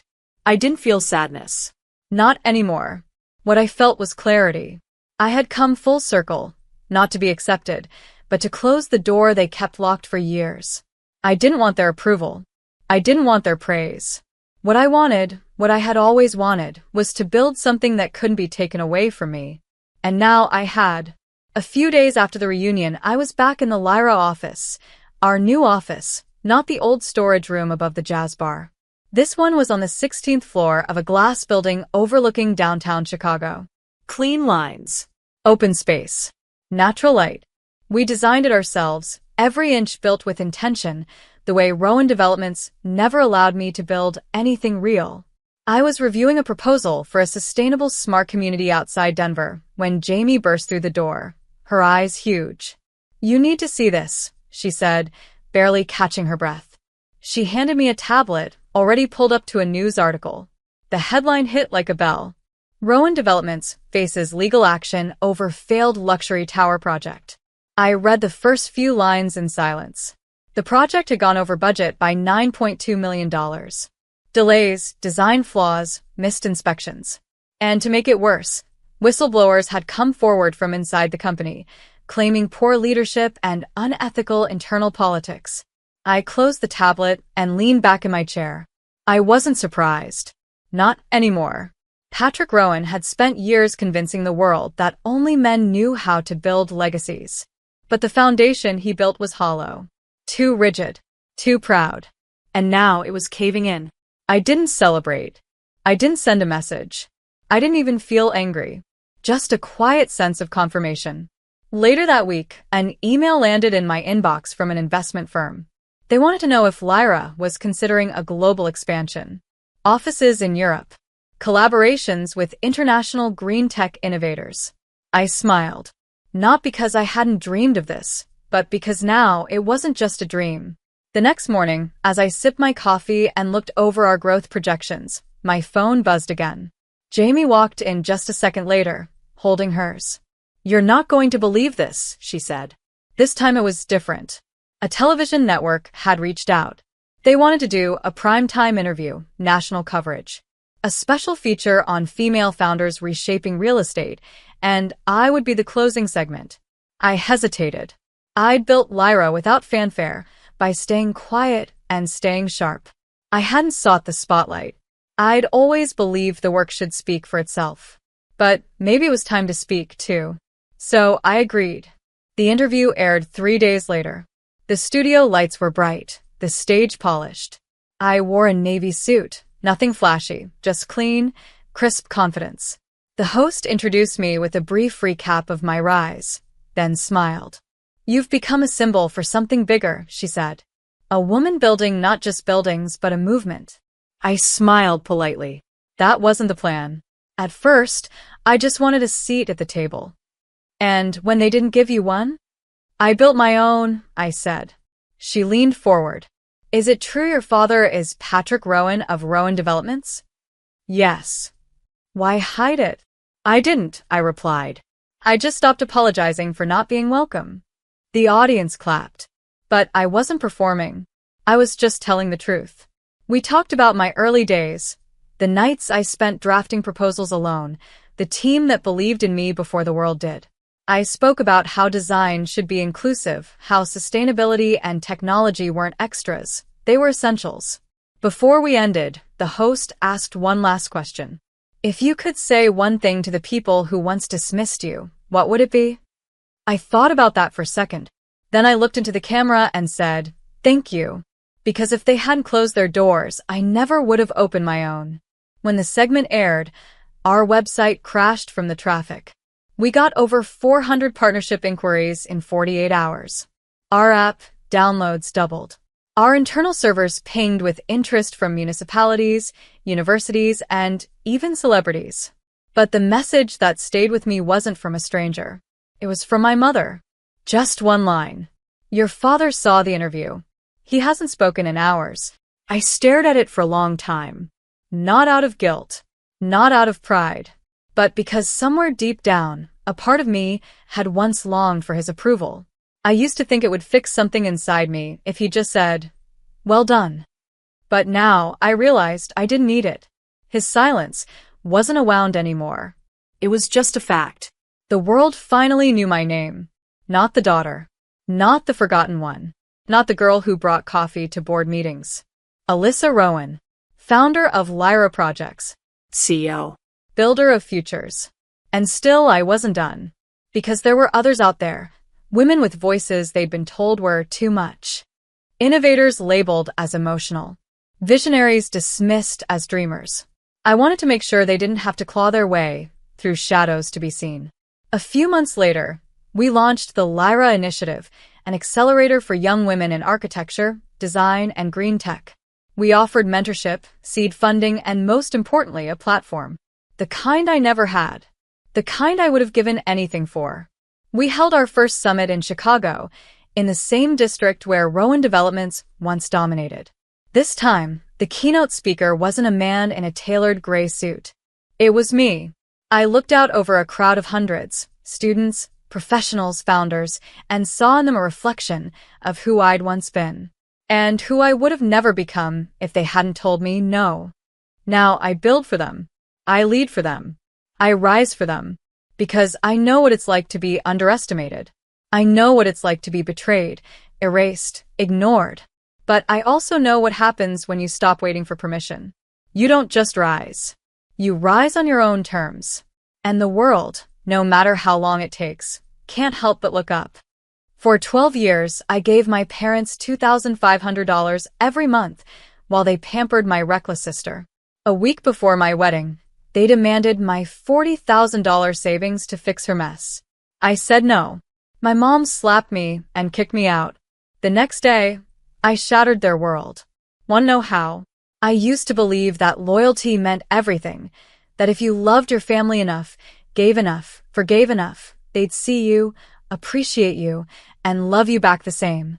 But now I know better. I know what betrayal feels like when it's done by the people who are supposed to protect you. And I know how to turn pain into power. My name is Maya Carter. I'm 35 years old, a software engineer from Chicago. And this is the story of how my world cracked open and how I pieced it back together, differently, stronger. Since the day I got my first paycheck out of college, I've been helping my parents. Not just a little help either. I was sending them $2,500 every single month. Nearly 40% of my income. They said it was just until they got the business stable again. Just a little help, Maya. You're so good with money. You're doing well. And yeah, I was doing well. I was working 12-hour days, coding until my eyes hurt, and I didn't go on vacations or splurge on anything for myself. I lived simply, saved quietly, and just kept sending that money home.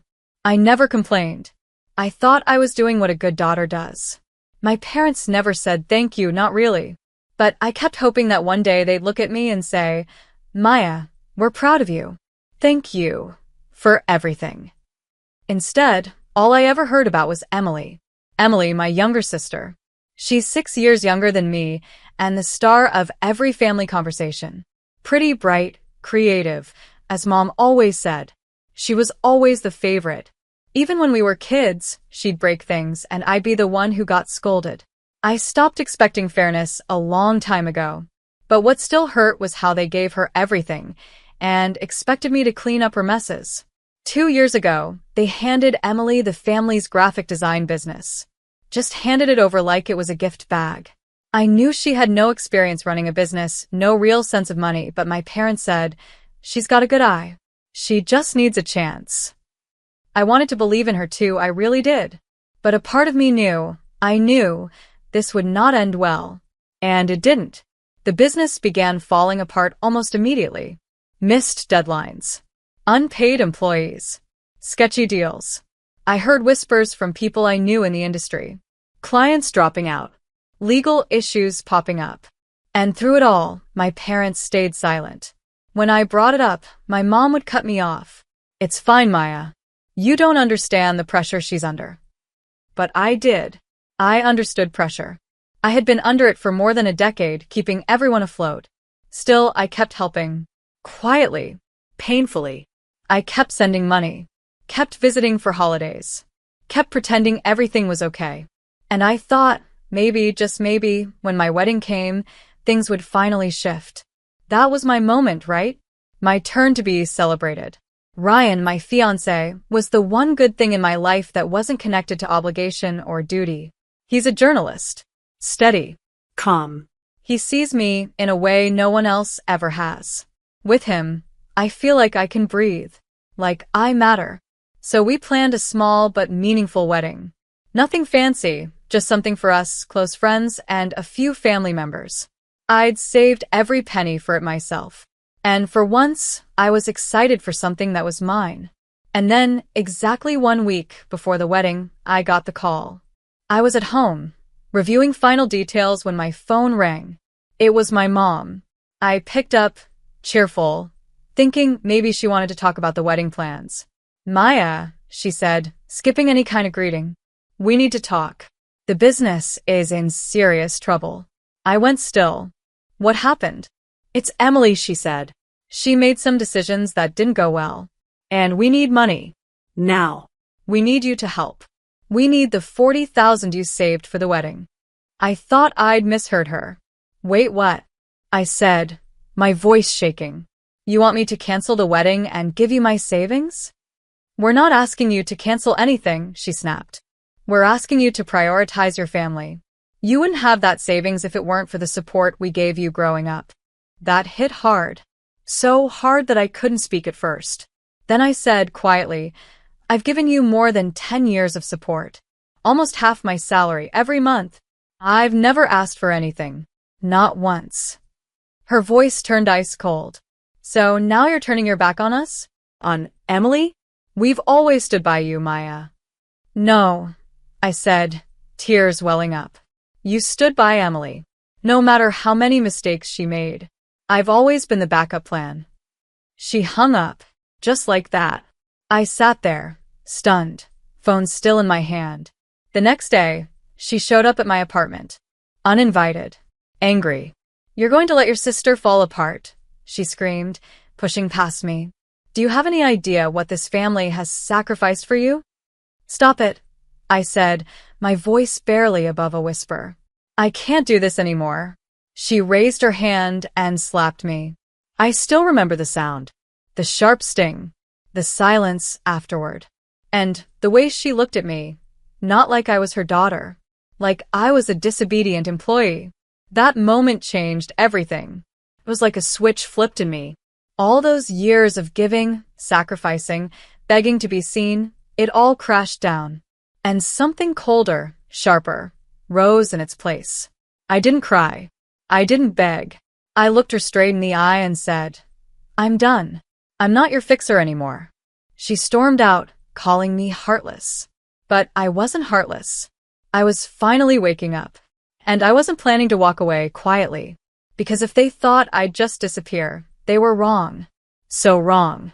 After she left that day, slamming my door so hard the frame shook, I stood there for a while in silence. My cheek burned from the slap, but my heart, it felt numb. That wasn't the first time my family had hurt me, but it was the first time I couldn't ignore it. It was the first time I couldn't explain it away. I kept thinking, how did it come to this? How did I let it get this far? Ryan came home not long after. He saw the redness on my face before I could even say a word. His expression changed instantly. His calm turned to fury in a heartbeat. He rushed over, gently touching my cheek, his eyes searching mine. "What happened?" he asked softly. I didn't hold it in. I told him everything. From the phone call to the slap. His jaw tightened more with each word, but he didn't interrupt me once. When I finished, he held me close and said something that stuck in my soul. "Maya, they don't love you the way you deserve. They love what you give. That's not the same thing." I cried that night. Not just because of the pain, but because someone finally said out loud what I had felt my entire life. Ryan didn't just see me, he understood me. And that was the moment I made a quiet promise to myself. I would never let them use me again. But I also knew I couldn't just walk away. I needed closure. I needed justice. I needed them to feel even a fraction of the weight they had dropped on me all these years. That's when I called Uncle Dean. Uncle Dean had always been the only one in the family who treated me like I mattered, like I was more than a walking paycheck. He was my dad's older brother, a retired corporate lawyer living in Detroit. He knew a lot about business law, and more importantly, he knew how my family operated. I told him everything. Every single detail. He was quiet at first. Then he said, "Maya, I'm not surprised. I saw signs a long time ago, but I didn't realize it had gotten this bad." I asked him for help. Not just emotional support, I needed legal eyes. I wanted to look into Emily's company. Something about it always felt off. Uncle Dean agreed. We spent the next few weeks digging, quietly, carefully. I wasn't out for blood. Not at first. I just wanted the truth. But what we found made my stomach turn. Emily had taken out business loans under fake project names. She had multiple employees listed on payroll who never existed, phantom workers. Some clients had paid in advance and never received a single deliverable. Taxes hadn't been filed properly in over a year. She wasn't just irresponsible, she was committing actual fraud. I remember sitting in my new apartment. Ryan and I had moved into a place in Seattle shortly after the wedding, with a stack of emails, bank statements, and client records spread out across the floor. My hands were shaking. All those years I'd helped them. All those nights I skipped meals to save money while they went on vacations with Emily, bought her new equipment, and bailed her out in secret. And now I was looking at proof that the business I had helped keep alive was built on lies. That night I made a decision. I wasn't going to let them bury this. While Uncle Dean began documenting everything and preparing evidence for a potential lawsuit, I started making moves of my own. I had already launched my small app development company with Ryan's help. It was quiet and humble at first, but I began reaching out to clients that had once worked with my family's business, many of whom had cut ties with them due to missed deadlines and poor service. I didn't tell them who I was related to. I let my work speak for itself. And it did. Within 2 months, I had 5 former clients from my parents' business on my books. They were thrilled to find someone professional, punctual, and reliable. My company started growing faster than I expected. I poured myself into it, not just for revenge, but to build something that was mine. Something honest. Meanwhile, things on Emily's end were falling apart. Uncle Dean had quietly tipped off a couple of former employees who were still owed wages. One of them, a designer named Colin, filed a formal complaint. That opened the first door. Legal letters started arriving at Emily's office. Suppliers stopped delivering materials. Clients began sharing negative reviews. I didn't say a word to my parents during this time. They continued to send angry texts and emails, accusing me of betrayal, calling me ungrateful, blaming me for Emily's collapse. I didn't reply. Not once. They didn't know what I was doing behind the scenes. Until one day, they did. I got an email from a former colleague of mine. "Maya, your sister's company is being investigated. Tax fraud. Thought you'd want to know." It was happening. The documents we'd quietly gathered had reached the right people. It wasn't just falling apart anymore. It was crashing. And even then, I didn't feel triumphant. I felt relieved.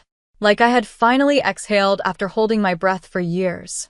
Then, out of nowhere, my cousin Ethan reached out. We hadn't spoken in a long time, mostly because he kept his distance from the family drama. But he had heard enough to know something was going on. He called and said, "Maya, I just want you to know, I always knew you were the one holding everything together. You didn't deserve what they did to you. I choked up. That was the first time someone from my family besides Uncle Dean acknowledged it. I didn't know what was coming next. But I knew this. This storm I had survived wasn't the end. And what came after would change everything. After Ethan's call, something in me softened. But only for a second. It felt good to be seen, even just a little. But I knew that kindness from a cousin wouldn't fix what had been broken for years. I couldn't go back. Not after everything. The damage was too deep, and by now, too exposed. The investigation into Emily's company picked up speed faster than I expected. I heard from Uncle Dean that the Department of Revenue had started reviewing her tax filings. Turns out, when you falsify payroll, ignore state filings, and take money under fake contracts, it doesn't go unnoticed for long, especially when someone quietly hands over the receipts. I'd like to say I felt guilty. That some part of me regretted how things were unraveling for Emily. But I didn't. Not even a little. Because what was happening wasn't my doing. It was hers. All I did was stop hiding the truth. And after years of hiding everything, even my own pain, that felt like a breath of air after being underwater too long, the news slowly started getting out. I got texts from former classmates, even an old coworker. "Is that your sister they're talking about?" they asked, sending me links to articles from local business blogs. Emily Carter, founder of Carter Creative, being investigated for tax fraud and employee complaints. I never responded. I just watched it all unfold like someone standing at the edge of a wildfire, close enough to feel the heat, far enough not to get burned. Ryan was my rock during this time. Every night, when I'd come home from work, he'd ask how I was holding up. And when I told him I was fine, he didn't just nod and move on. He'd look me in the eyes and say, "No, really. How are you?" And I'd talk. Sometimes for hours. Because he made it safe. My business was growing steadily. I hired 2 part-time developers and a project assistant. I named the company Clearview Apps. Clean, honest, and mine.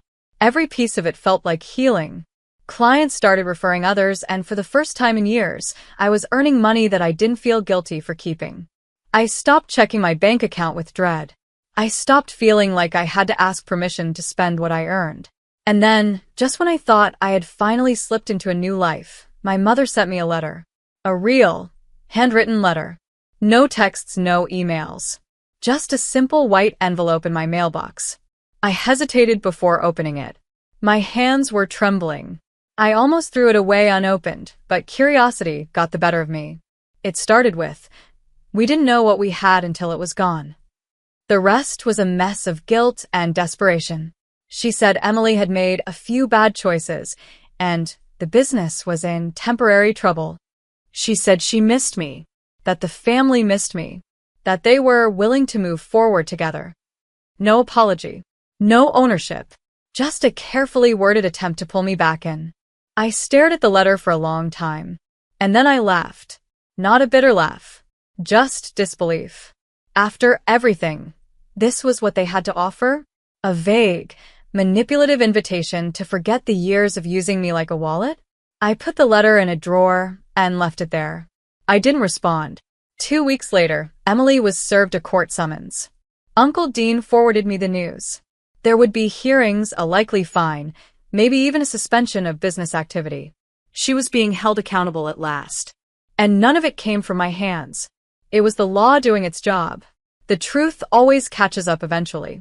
Ryan and I celebrated quietly at home with pizza and wine. We didn't talk about revenge or victory. We just talked about the future.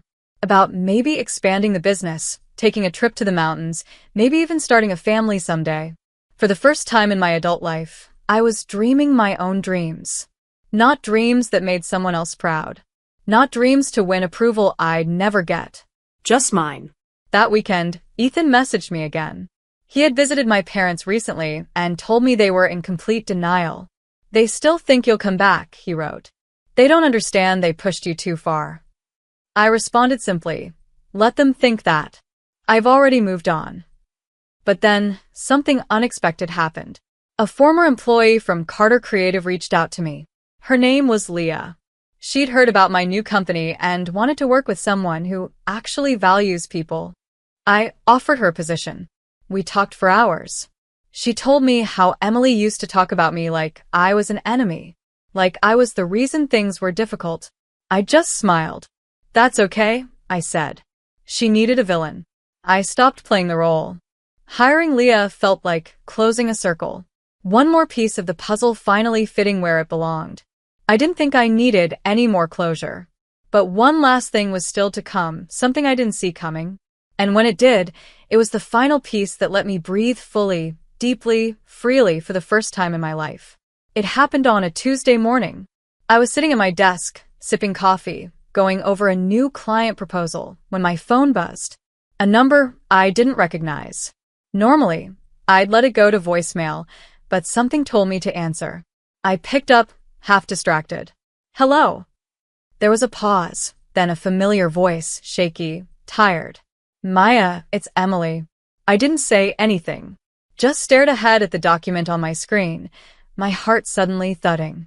I know I'm probably the last person you want to hear from, she said quietly.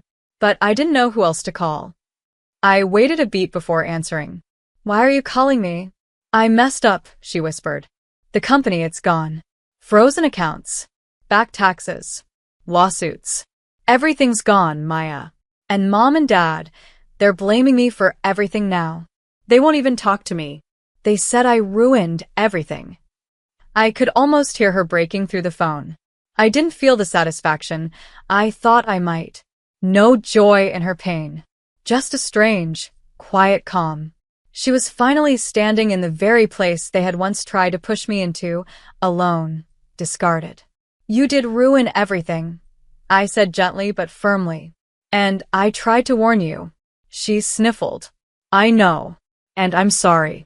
For everything. I don't expect you to forgive me. I didn't know who else would even answer. I leaned back in my chair, staring out the window at the quiet Seattle street below. Emily, I said, you spent years watching them use me. And when they turned their expectations onto you, you fell apart. You called me the selfish one, but I was just the only one willing to say no.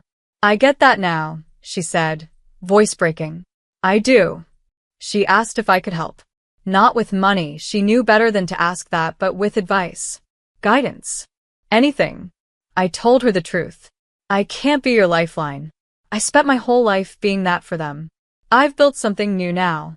I have a life that finally belongs to me. You'll have to do the same. There was a long silence. I understand, she whispered. I'm sorry for everything, Maya. I really mean it. I didn't respond right away. Then I said, I hope you figure things out. But I can't carry you. Not anymore. When the call ended, I felt free. Completely, utterly free. That was the last weight. The final piece of the past I hadn't yet faced. And now it was done. A week later, I got another letter, this time from my mother. No manipulations. No guilt. Just 4 words on a single page. We were so wrong. I stared at the words for a long time, but they didn't land the way she might have hoped. They were too late. Too shallow. Too far behind the damage they helped cause. I didn't reply. Instead, I walked into the living room, where Ryan was sitting with his laptop, working. I sat beside him, rested my head on his shoulder. It's over, I said quietly. He closed the laptop and turned to me. You okay? I nodded. Yeah, I think I finally am. That night, we took a walk along the waterfront. The air was cool, the lights on the water calm and quiet. For the first time in a long time, I wasn't thinking about what I owed, or who I needed to make proud, or what I had to fix. I was just here. In the months that followed, my business flourished. We brought on 3 new clients. I hired 2 full-time employees. Ryan and I started talking more seriously about starting a family. Not because we were escaping something, but because we were building something. Ethan came to visit once, just passing through the city. We grabbed coffee, caught up. Before he left, he said something I'll never forget. You didn't just break the cycle, Maya. You burned the whole rotten script and wrote your own. I smiled. Because he was right. My name is Maya Carter. I was used, betrayed, discarded by the very people who should have lifted me. But I didn't let it destroy me. I took every broken piece, every scar, and I built something new, something stronger. They lost me the moment they showed me what I truly meant to them. And I never went back. Because I didn't need revenge to win. I just needed to be free. And now I am. My sister-in-law's birthday turned into a nightmare. She framed my 11-year-old son for stealing a $780,000 luxury watch, then shattered a crystal frame on his shoulder. As blood spilled, secrets unraveled. But when her own fiancé exposed her shocking truth, what happened next left the entire city speechless. If someone had told me a year ago that my quiet life would one day become the talk of Asheville's high society, I would have laughed and gone back to grading spelling tests. My name is Rachel Monroe. I'm 38, a second-grade teacher, and I've spent most of my life trying to stay away from drama. I live in a cozy 2-story home with my husband Caleb and our son Ethan, who just turned 11. I love my job, I love my family, and, for the most part, I loved the calm rhythm of our life. That is, until the Whitmores pulled us into a storm I never saw coming. Caleb, my husband, is a brilliant software engineer, quiet, thoughtful, the kind of man who listens more than he speaks. He's also the son of Catherine Whitmore, a name that means something around here. If you've lived in Asheville long enough, you've heard it. The Whitmores are old money, wrapped in polished charm and steeped in control. Catherine is the kind of woman who commands a room without speaking, and she never once approved of me. Not because I did anything wrong, but because I wasn't the kind of woman she imagined her son would marry. "You're a teacher," she once told me, her voice like glass. Noble, yes, but not Whitmore. That's how she saw the world, divided between those who belonged and those who didn't. I belonged in her eyes about as much as a sticker book at an art gallery. We didn't see her much, by design, more than chance. Holidays were short. Phone calls were formal. And even when she saw Ethan, her only grandchild, she kept a polite but cold distance, like he was a visitor in her carefully curated life. But that didn't stop Ethan from trying. He's got his dad's gentle spirit, always looking for the good in people, even when it hurts. Then one afternoon last spring, Caleb came home from work with a strange expression. "She wants us to come to the estate," he said, "for Sabrina's birthday." Sabrina, his sister. If Catherine was made of ice, Sabrina was fire. Glamorous, loud, dramatic. She was turning 31 and throwing one of her usual extravagant parties at Asheville Hall. The kind of event that made it into the lifestyle section of the city paper. Of course, we were invited. We were family, but it never felt like that. I hesitated. "Why now?" She said it's important, Caleb replied, his voice tight. "Something about a family moment, and she specifically asked for you and Ethan." That was unusual. Catherine usually made it clear she preferred we stay in the background. But there was something in Caleb's eyes, something tired and already resigned, so I nodded. "Okay," I said. "We'll go." The day we visited the Whitmore estate, the air already felt heavy. The house sat like a monument in Asheville's historic district, white columns, a winding stone path, windows too large for privacy. Ethan walked beside me, holding my hand loosely, his eyes flicking toward the tall hedges and trimmed rose bushes like he was exploring a museum. Catherine greeted us at the door. Her silver hair was swept up, her pearl necklace perfect, her smile sharp. "Rachel," she said with that usual formality. "Ethan. "Welcome." She led us into the sitting room, where Sabrina and her fiancé Logan were already waiting. Logan stood up politely and shook my hand. He seemed quieter than I expected, a calm contrast to Sabrina's energy. She wore a crimson blouse and diamond earrings that sparkled even in the soft light. And, of course, her tone was as smug as ever. "Glad you made it," Sabrina said. "The party's going to be amazing. Real elite. Just like the old Whitmore days." I gave a polite smile. "We're happy to be here." Then Catherine turned toward a display case in the room. Glass, locked, lit from above like something in a museum. "I thought you should see this," she said, her voice wrapped in pride. "It's being unveiled at Sabrina's celebration." Inside the case sat something small, round and gleaming, a watch. But not just any watch. "This," she continued, is a limited edition Swiss luxury diamond watch. Only 5 exist in the world. This one belonged to your great-grandfather, Caleb. And now, it will be part of our family legacy again. It's valued at $780,000. The number hung in the air like a secret no one was supposed to say out loud. I looked at the watch again, now realizing why it was so heavily protected. Sabrina beamed. It's the centerpiece of the party. The press will be there. We're making a statement. I glanced down at Ethan. He was looking at it, eyes wide but respectful.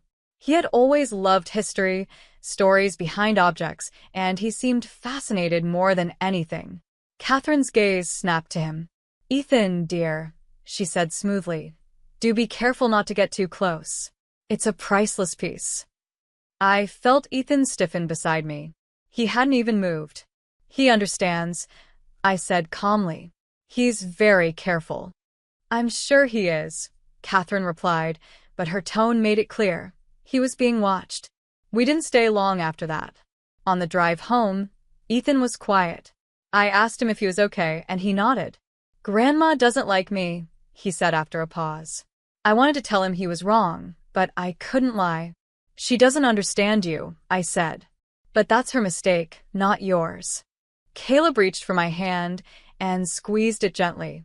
"Just a few hours at the party," he said. "We'll get through it." But deep in my chest, I felt something shift. Something about that day. The tension in Catherine's voice, the pride in Sabrina's smile, the watch glittering under the glass. It all felt like a warning. A signal we'd missed. I wish we'd turned around and left right then. But we didn't. We went to that party. And everything changed. The night of Sabrina's birthday party arrived too quickly. I remember standing in front of the mirror, adjusting the straps of my dress, trying to calm the strange flutter in my stomach. Caleb stood behind me, tying his tie with slow, practiced movements. Neither of us said much. There was a shared understanding between us, a silent agreement to stay calm, stay polite, and get through it for Ethan's sake. Ethan looked handsome in his little navy blazer and white button-up shirt. He grinned when I smoothed his hair and asked, "Do I look like Dad?" I laughed and nodded. "Even better," I whispered, giving him a kiss on the cheek. We arrived at Asheville Hall just after 7. The venue looked like something from a magazine. White marble floors, crystal chandeliers, and tables set with gold-rimmed glassware. Everything sparkled. The guests were dressed in gowns and tuxedos, and soft jazz music floated through the air like perfume. People smiled, sipped champagne, and dropped compliments like flower petals. We were greeted by a staff member who handed us a program. The cover read, "Sabrina Whitmore, a celebration of elegance." Her name alone was enough to draw in half the city's social elite. Catherine stood near the entrance, dressed in deep emerald green, talking to a senator's wife. She glanced at us with her usual tight smile. "You're here." "Good," she said, then quickly returned to her conversation. Sabrina made her grand entrance around 8, descending the curved staircase like she was royalty. Her dress shimmered silver, and cameras clicked from every direction. Logan stood to the side, clapping politely. He looked proud, but his smile didn't quite reach his eyes. I held Ethan's hand and leaned down. "Stay close to us, okay?" He nodded, already overwhelmed by the crowd. The centerpiece of the evening, besides Sabrina herself, was the luxury watch. It sat in a glass case at the front of the room, spotlighted like a sacred treasure. Guests took turns admiring it, whispering about its value and exclusivity. Catherine made sure to tell everyone it was a Whitmore legacy piece, with a voice loud enough for the press to hear. Sabrina, of course, stood beside it like a proud curator. Ethan and I hung back, mostly near the dessert table. He wasn't interested in cake, just watching everything, quietly absorbing the mood. I was talking to a woman from the school board when it happened. A scream. Sharp. Piercing. Loud enough to make the music stop. The watch. Sabrina's voice rang through the hall. "It's gone." All heads turned. She was standing next to the display case, pointing at the empty pedestal inside. The case door hung open. Her face twisted in panic, and within seconds, a crowd gathered. Guests murmured, confused. Catherine rushed over, and her expression went from shock to icy rage in a heartbeat. "Who was near it?" she demanded.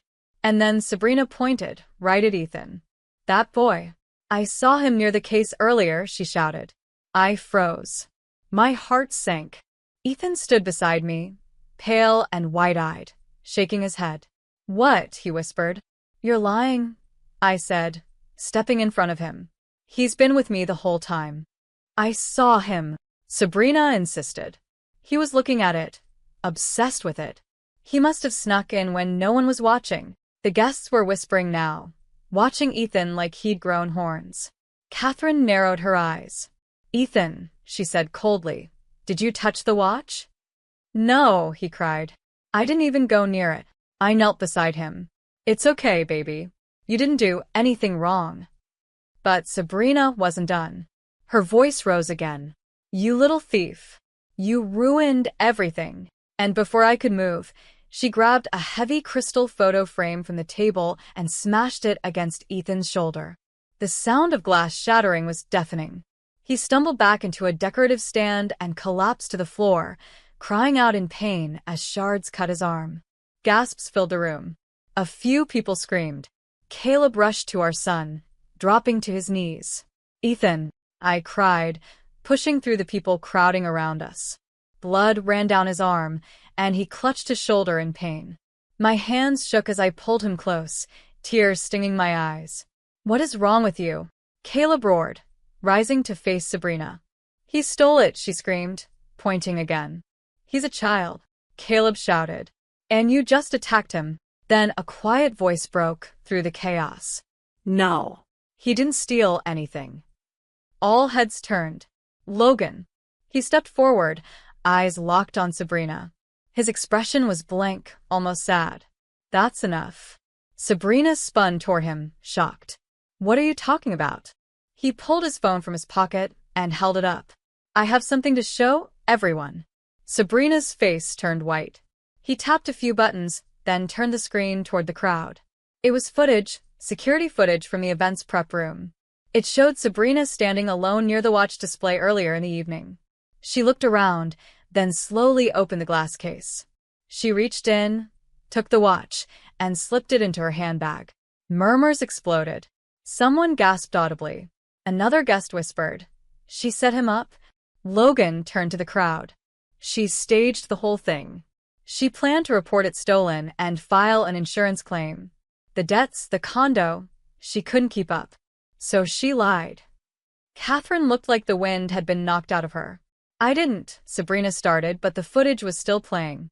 "You framed an 11-year-old, Caleb growled. "And you hurt him." My son clung to me, trembling. I looked up at the faces around us, guests who had just been laughing over champagne, now staring with horror and disbelief. The Whitmore name, polished and proud, was cracking right in front of them. And I knew, deep down, this was just the beginning. The room stood frozen for what felt like hours. No one moved, no one spoke. All eyes were on Sabrina, whose hand now clutched the side of her dress, like she was holding herself together. Logan lowered his phone, but the damage was already done. The truth hung in the air like broken glass, sharp and undeniable. Sabrina's eyes darted from person to person. "It's fake," she stammered. "The video, it's edited." "Logan, you know me. I would never." Her voice cracked as she tried to muster the performance of her life. But no one was buying it. "You hurt my son," I said, my voice low but shaking. "And then you tried to ruin him." Caleb stood beside me, his eyes locked on his sister. "Why, Sabrina? Why would you do this?" She blinked, her mouth opening and closing like she was struggling for air. "I didn't think it would go this far. I needed the money. The condo, the wedding, the vendors, everything was falling apart. No one was supposed to get hurt." Ethan whimpered softly against my chest, and Caleb crouched to check the cuts on his arm again. People were starting to move now, some guests stepping back, others whispering behind their hands. A few pulled out their phones. Then Catherine stepped forward. "Enough," she said sharply. Sabrina looked at her with wide, desperate eyes. "Mom, you believe me, right? Tell them it's not true." But Catherine didn't answer right away. She was too busy scanning the room, reading the faces of the people she'd once impressed: business owners, politicians, the press. Her carefully built world was shattering. Then Logan said something that made everyone stop again. She didn't do it alone. Catherine's gaze snapped toward him. He continued, steady and cold. Catherine knew. I overheard them days ago, in her study. She told Sabrina the family couldn't afford another scandal, so if she went through with the plan, she had to make it believable. Catherine suggested blaming Ethan. He's quiet, she said. People will believe it, especially coming from you. I didn't know whether to scream or cry. My hands went to Ethan's hair, and I pulled him closer. Caleb stood slowly, his face white with fury. You let this happen? You let her frame our son. Catherine didn't flinch. I didn't expect it to escalate like this, she said stiffly. I only wanted to protect the family. By destroying mine? I said, my voice shaking. She turned to me, her tone still cold and clipped. Your family doesn't carry the Whitmore name. And that was it. That one sentence said everything she believed, that Ethan, that Caleb, we were disposable if it meant protecting her reputation. That's when Caleb pulled out his phone. I'm calling the police, he said firmly. You can't be serious, Catherine snapped. I should have done it the moment she hit Ethan, he said. The room was silent again. Then someone near the back said, Good. Another guest nodded. Finally, Caleb stepped outside the ballroom to make the call while I stayed with Ethan. Logan stood by quietly, not defending Sabrina, not even looking at her. He seemed drained, like a man who had finally pulled the last truth from his chest and had nothing left to say. Within minutes, red and blue lights flashed through the windows. Detective Rivas arrived, walking in with calm authority. He was a tall man, mid-40s maybe, with steady eyes and a notepad already in hand. We received a report of an assault and possible insurance fraud, he said. That's correct, Caleb replied. We have video evidence and witnesses. Sabrina looked panicked now, her mask completely gone. Logan, please help me. Say something. They can't take me. Logan shook his head. I tried to help you, but you made your choice. Rivas signaled for another officer. Miss Sabrina Whitmore, you are under arrest for assaulting a minor, filing a false police report, and attempting to commit insurance fraud. She gasped. No. I'm a Whitmore. You can't. But the officer was already reading her rights as he slipped handcuffs onto her wrists. People moved aside as she was let out. I'll never forget how she looked, like someone who had never imagined the consequences could be real.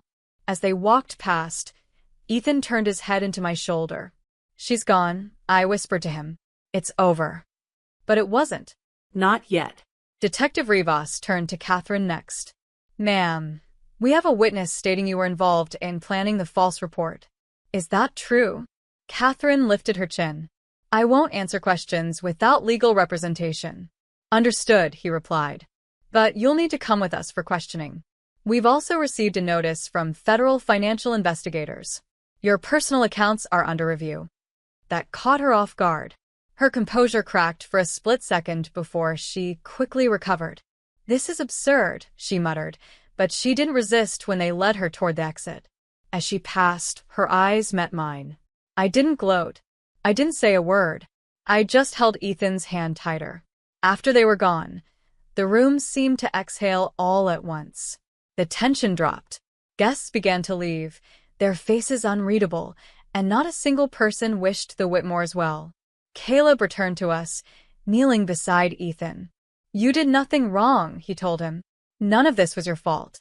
Ethan nodded, sniffling, and I could see it in his eyes. He was starting to believe it again. Later that night, after we were home, after Ethan was asleep, Caleb and I sat on the porch in silence. I can't believe it, he whispered finally. I can, I said softly. They were always so afraid of losing control. That kind of fear makes people dangerous. He looked at me, his voice thick. I'm so sorry, Rachel. You didn't do this, I said. But you ended it. For Ethan. That's what matters now. We held hands under the stars, knowing that while the worst was over, The rest was still to come. The trials, the press, the fallout, but also the healing. We'd find it together. The weeks that followed were a whirlwind: headlines, interviews, subpoenas. Our faces weren't in the news, but Ethan's name came up more times than I could count. I did everything I could to shield him from it, but you can't hide everything. Kids talk. Parents whisper. And trauma doesn't just fade away. But he was strong. Stronger than most people twice his age. His wounds healed slowly, both the ones on his arm and the ones no one could see. I saw the way he flinched at sudden noises, how he avoided mirrors for a while. But every day, little by little, he found pieces of his confidence again. And Caleb and I, we were right there beside him, every step. When the trial began, I didn't know how it would feel sitting in that courtroom, staring across at people who once called themselves family. But I wasn't scared anymore. I was angry, yes. Still hurt. But mostly I was ready. Sabrina sat at the defendant's table, her appearance a shadow of the woman who used to walk around like a crown belonged on her head. The designer clothes were gone, her face pale, her hands constantly wringing in her lap. She barely looked up the entire time. Catherine sat next to her, still trying to keep her posture, still attempting to act untouchable. But her eyes looked hollow, tired, like reality had finally caught up. The prosecution laid out everything: the security footage, the insurance papers, the financial records, and most importantly, the attack on Ethan. When the video of that moment played in court, the sound of glass breaking, Ethan's cry of pain, the entire room fell into stunned silence. I looked at him then, sitting quietly beside me, his hand in mine. His back was straighter than usual. He didn't look away. Then came Logan's testimony. He told the truth, every painful, uncomfortable part of it. He admitted that he had tried to stop Sabrina, that he had begged her to reconsider. But in the end, he chose to expose her because what she had done was unforgivable. It wasn't about the money, he said. It was about pride and the belief that no one could touch her. The judge didn't need long. Sabrina was sentenced to 6 years in prison and ordered to pay $600,000 in damages, a large portion of which went to Ethan's therapy and medical costs. Her assets were seized, her accounts frozen, and her name no longer carried weight in the city. Catherine's trial came next. The financial fraud ran deep. The court revealed offshore accounts, false tax filings, and a long history of manipulating charity donations to hide income. The IRS testimony was the final nail. Her sentence? 11 years in federal prison and complete seizure of her estate. The Whitmore mansion was put up for auction. She didn't say a word when the verdict was read. She just stood, fixed her coat, and walked out without looking back. I didn't feel triumphant. I didn't feel victorious. I just felt free. After everything, we returned to the one place that had always felt like home, my classroom. The principal offered me time off, but I needed to be back. I needed the noise of children, the smell of crayons, the simple rhythm of daily life. And Ethan? He came with me after school sometimes. Sat in the corner, reading quietly, occasionally helping kids with their projects. One afternoon, a group of second graders begged for a story. I was about to grab a book when Ethan stepped forward. "Can I read to them, Mom?" he asked. I froze for a second. "Of course," I said. He took the book from my hand, stood in front of the tiny chairs filled with eager faces, and smiled. "This story," he began, "is called The Truth Always Comes Out." He read every word with confidence. And when he was done, they clapped like he'd won an award. Maybe he had. I stood by the bookshelf, my eyes wet, watching my son. Not a victim, not a headline, not a boy who had been bruised and broken, but a boy who stood tall, who had survived something ugly and come out brighter. Caleb picked us up later that day. We didn't talk about the Whitmores anymore. They were part of our past now, not our future. That night, after dinner, Ethan looked at us and said, "I'm glad it happened." I looked at him, startled. "Why?" "Because now I know," he said. "People can lie and hurt you. But if you stay true to what's right, the truth wins." And he was right. In the end, the Whitmore name fell, but we rose. Not rich, Not powerful, just honest and whole. And that, to me, was everything. On my birthday, my own mother accused me of stealing her $25,000 diamond necklace. My brother sided with her and punched me so hard I blacked out. They called the police. I lost my freedom, my home, and my name. But what they didn't know, I had recorded everything. My name is Lena, and if you had told me a year ago that my own blood would try to ruin me, I wouldn't have believed you. But that's exactly what happened. The people I called family, my mother, Vivian, and my older brother, Jared, didn't just hurt me. They planned it, step by step. And it all started on my 27th birthday. Growing up in Clearwater Springs, Colorado, life wasn't always easy, but our family home meant everything to me. My father, Martin, built that house with his own hands before he passed away. It was his dream and his legacy, and when he left it to me in his will, it felt like he was still there, watching over me. That house was the only place I ever truly felt safe. Until that night. I planned my birthday quietly. I didn't want anything fancy, just some food, a few friends, and my family under one roof, even if that meant dealing with Jared's arrogance and my mother's sharp tongue. I had always tried to keep things peaceful between us. I thought maybe, just maybe, things could feel normal, even for one night. The house was lit with soft lanterns. I decorated it myself. White flowers, string lights, soft jazz in the background. People came, laughed, hugged me, handed me little gift bags. Jared even gave me a pat on the back and a smirk that, at the time, I tried to see as affection.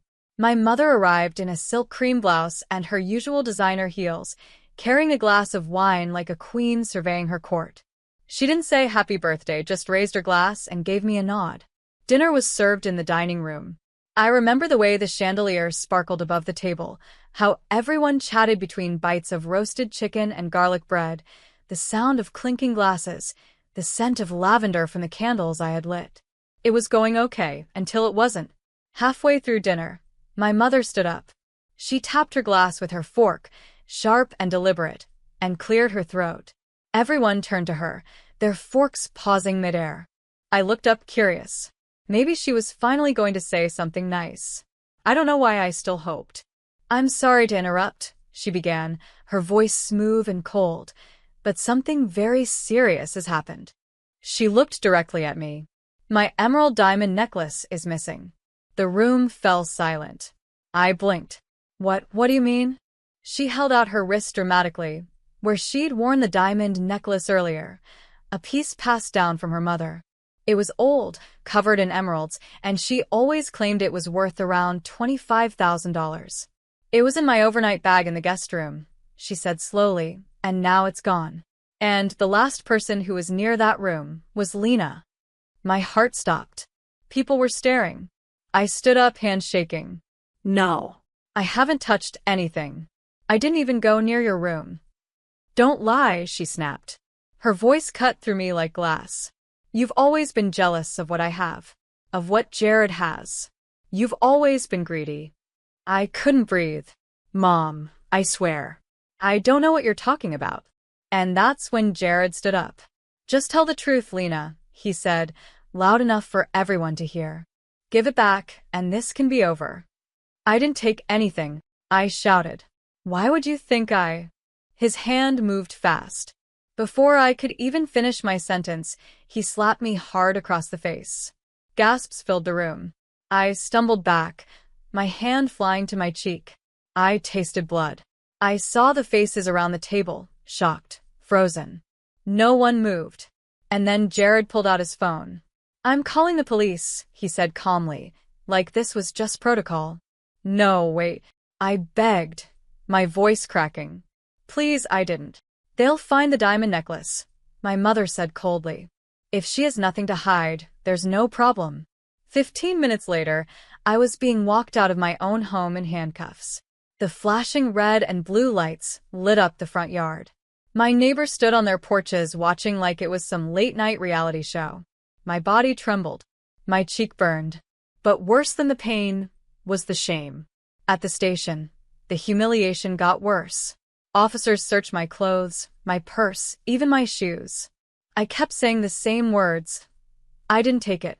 I didn't take anything. But they barely listened. I saw it in their eyes. They already thought I was guilty. Some rich brat stealing from her mother. After hours of questioning, they let me go. No evidence. No diamond necklace. Nothing to hold me on. But when I walked out of that station, I didn't have a home to return to. Jared and my mother had already changed the locks. My phone buzzed with texts from party guests. Most of them didn't ask if I was okay. They just wanted to know what happened. I didn't reply to any of them. I had nowhere to go. No place to sleep. I couldn't stop crying. The only person I could think to call was my Aunt Margot. She lived on the edge of town in a small house with sunflowers by the porch and a kettle always on. She answered on the first ring. "You come here right now," she said, her voice fierce with love. When I showed up at her door an hour later, she wrapped me in a hug so tight, I thought I might finally fall apart in her arms. I told her everything between sobs. How they accused me. How he slapped me. How they threw me out. She listened without saying much, just stroked my hair and kept whispering, "It's going to be okay, sweetheart.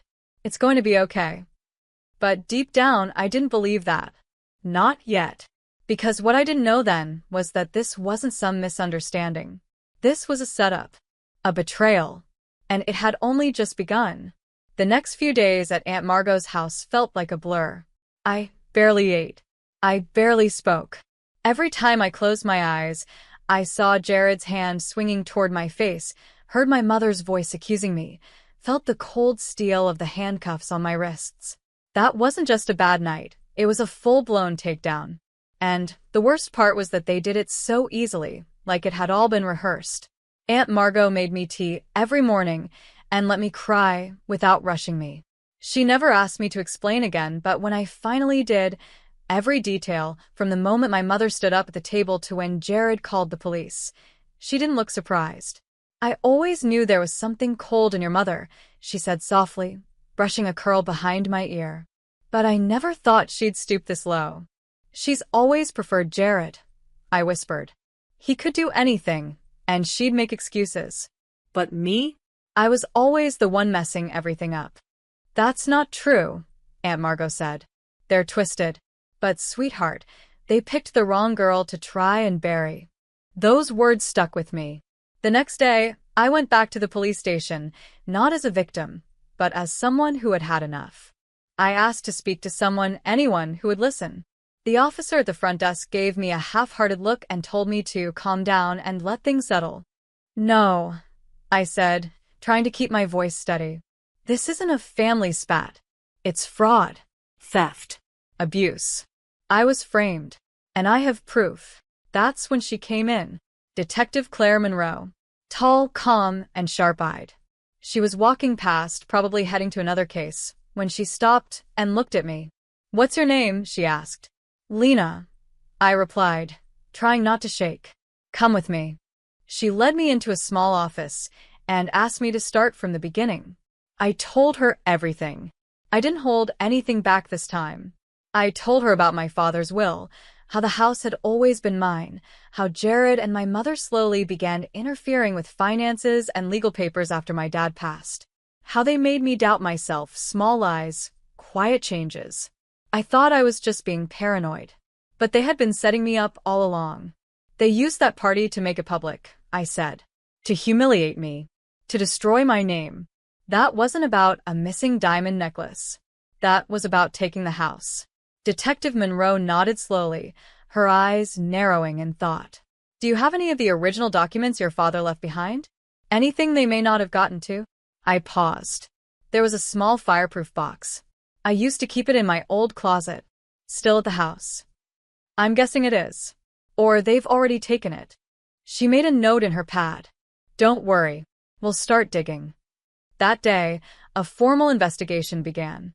Detective Monroe assigned a small team to review property documents, financial transactions, and any records tied to my father's estate. I turned over everything I had left, scans of bank statements, photos of the deed, even my dad's handwritten notes I'd found in old boxes. I spent hours sitting with Monroe, going over every timeline, Every conversation I could remember. While the case slowly moved forward, I stayed at Aunt Margot's. She gave me the guest room and let me help out with her little herb garden in the mornings. It was peaceful, quiet, safe. But deep inside, something was changing. I wasn't just sad anymore. I was angry. Not the kind of anger that made you scream, but the kind that burned slow, steady. The kind that made you fight back. One rainy afternoon, Monroe called me in. "We may have something," she said, sliding a small recording device across her desk. It was an old baby monitor, dusty, scratched, and a little dented. I stared at it for a second. "That's mine," I said. "It used to be in my room when I was a kid." Well, it ended up in the guest room, probably repurposed as a cheap intercom. And it was still running. She pressed play. And that's when I heard it. Jared's voice, low and smug. "She's too naive. She won't even see it coming." Then my mother. "We'll pin the diamond necklace on her. Make her look greedy. The house will be yours by Monday." My stomach dropped.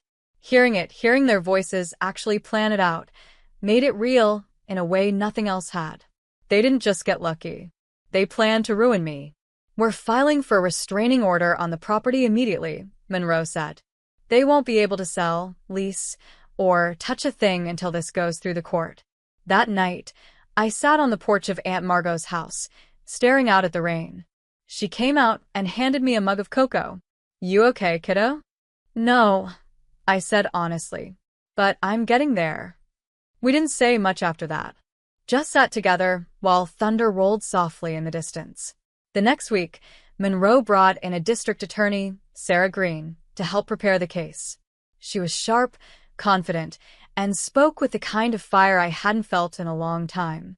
"We've got enough to file charges," she said. Fraud. "Conspiracy. Emotional abuse. Theft." They're not walking away from this. And that was the moment I realized it wasn't over. It was just beginning. The girl they tried to break? She was gone. Now I was someone else. Someone they couldn't silence. The weeks that followed felt like I was slowly reclaiming pieces of myself. With Detective Monroe and District Attorney Green by my side, I started to feel stronger, not healed yet, but steady. We were building a case with solid ground beneath it. And for the first time since that awful night, I wasn't the one drowning in shame. They were. While Monroe's team gathered more financial records, I began remembering little things I'd brushed off before. Times Jared had casually asked me to sign forms without really explaining them. Conversations where my mother talked about streamlining assets for the family's future. It had all been calculated. They'd used my trust like a weapon. One morning, Monroe called me into her office with a tight, serious look on her face. "We just caught something," she said, handing me a printed statement. It was a bank document, one I had never seen before.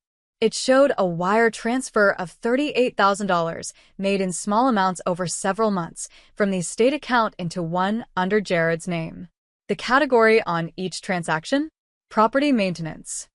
My mouth dropped open. "That's my inheritance," I said. That money was for house repairs, taxes, things Dad planned for. Monroe nodded. And Jared was funneling it into his own investments. I stared at the paper, my hands shaking. "Is this enough to prove theft?" "It adds weight to the fraud charges," she said. "And it shows intent." He knew exactly what he was doing. That night, I sat in Aunt Margot's kitchen, looking over a pile of papers I had collected.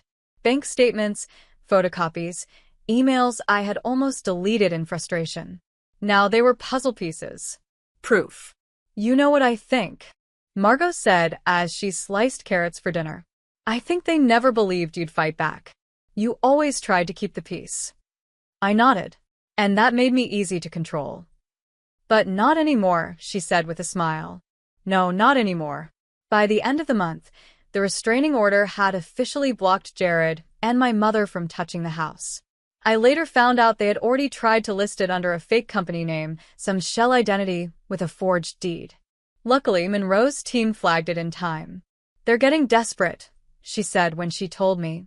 "Desperate people get sloppy." Meanwhile, I was still staying at Aunt Margot's, helping her around the house, picking up freelance work where I could. I had always had an eye for design. It started as a hobby, something my dad encouraged when I was a kid. Now it became my anchor. I began helping some of Margot's friends redecorate rooms, restyle small spaces on a budget. It didn't pay much, but it reminded me I was still capable, still building something. And then, one morning, I received a letter from Jared's lawyer. It was cold, formal, and filled with lies. They claimed I had signed away my rights to the estate during a family agreement the year before. I took it straight to Monroe. "This is another fake," she said without even flinching. "We already pulled the signature records. Yours was forged." I don't know why I kept being surprised. Every step of this had been dirtier than the last. But now I was ready. And so were they. The court date was set. When the day finally came, I stood on the courthouse steps dressed in a navy blue suit, my hands slightly trembling but my spine straight. Aunt Margot hugged me tightly before I went inside. "Go show them who you are," she said. Inside, the courtroom was colder than I expected, plain, quiet, filled with unfamiliar faces. But then I saw Jared and Vivian sitting across the room. Jared looked tense, twitchy, his suit a little too tight. Vivian wore her usual pearls, but something was different. Her face wasn't smug this time. It was tired, worn down. Detective Monroe sat beside me, along with Sarah Green. "We've got this," Sarah whispered. "You just tell your truth." The trial opened with Sarah's voice echoing through the courtroom. "This is not a case of family miscommunication. This is a case of targeted fraud, manipulation, and emotional abuse." She walked the jury through everything: my father's original will, the forged documents, the bank transfers, the fake company name, and most importantly, the baby monitor recording. When they played it in court, the entire room fell into silence. Jared's voice filled the speakers. "She's too naive. She won't even see it coming." And then my mother's. "We'll pin the diamond necklace on her. Make her look greedy. The house will be yours by Monday." I didn't look at the jury. I didn't look at Jared or Vivian. I kept my eyes on the floor.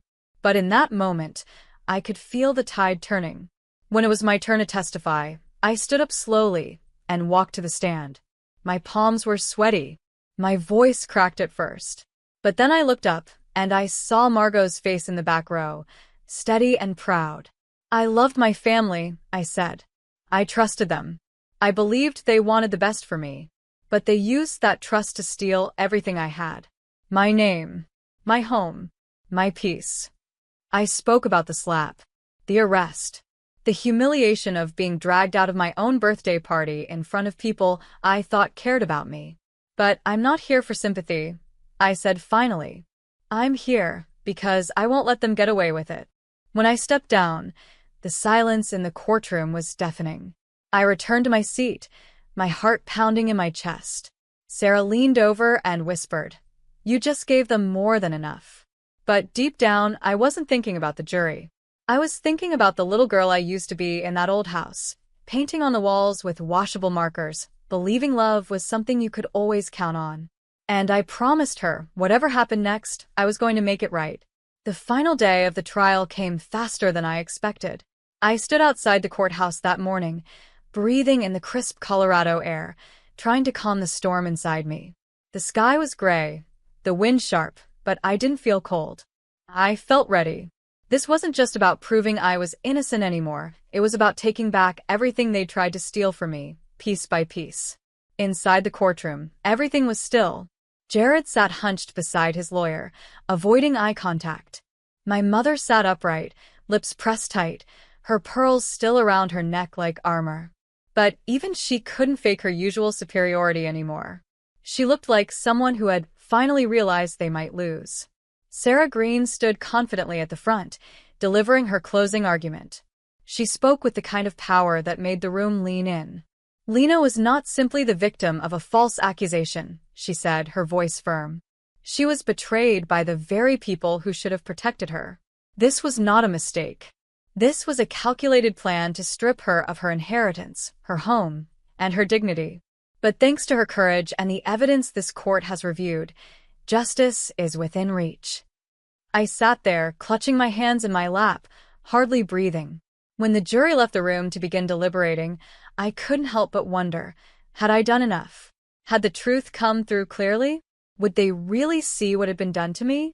We waited for what felt like hours. I sat next to Detective Monroe, who remained as calm as ever, and Aunt Margot just behind us, her hand resting on my shoulder like an anchor. When the jury finally returned, my heart hammered so loud I thought everyone could hear it. I sat up straighter, my pulse racing, my stomach in knots. The foreperson stood. For the charges of fraud, conspiracy to commit theft, and emotional abuse, we find the defendants, Jared and Vivian, guilty on all counts. I didn't move. I couldn't. It took a full breath, maybe two, before the words fully sank in. Guilty. They said guilty. I looked at Monroe.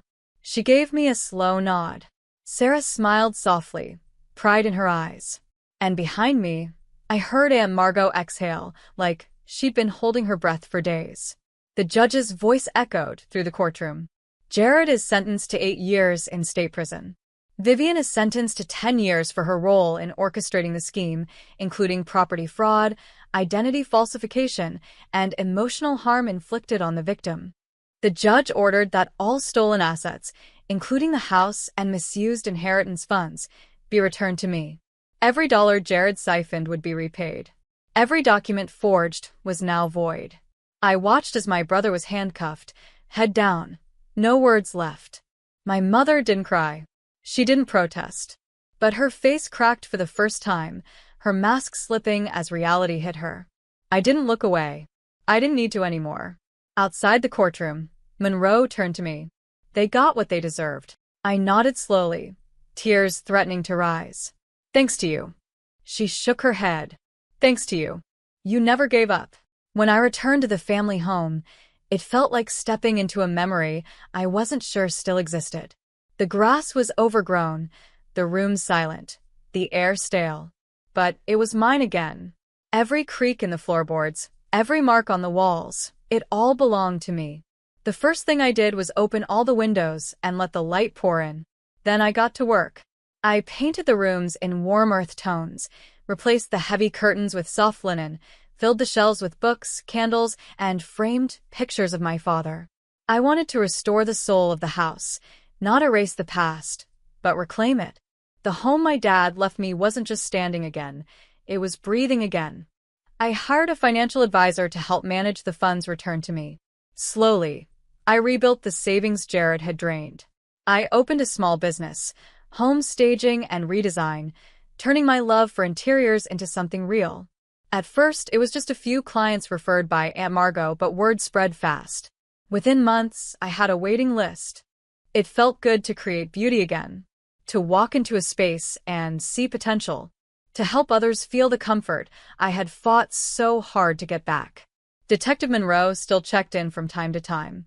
She never stayed long, just a quick call or a cup of coffee at my kitchen table.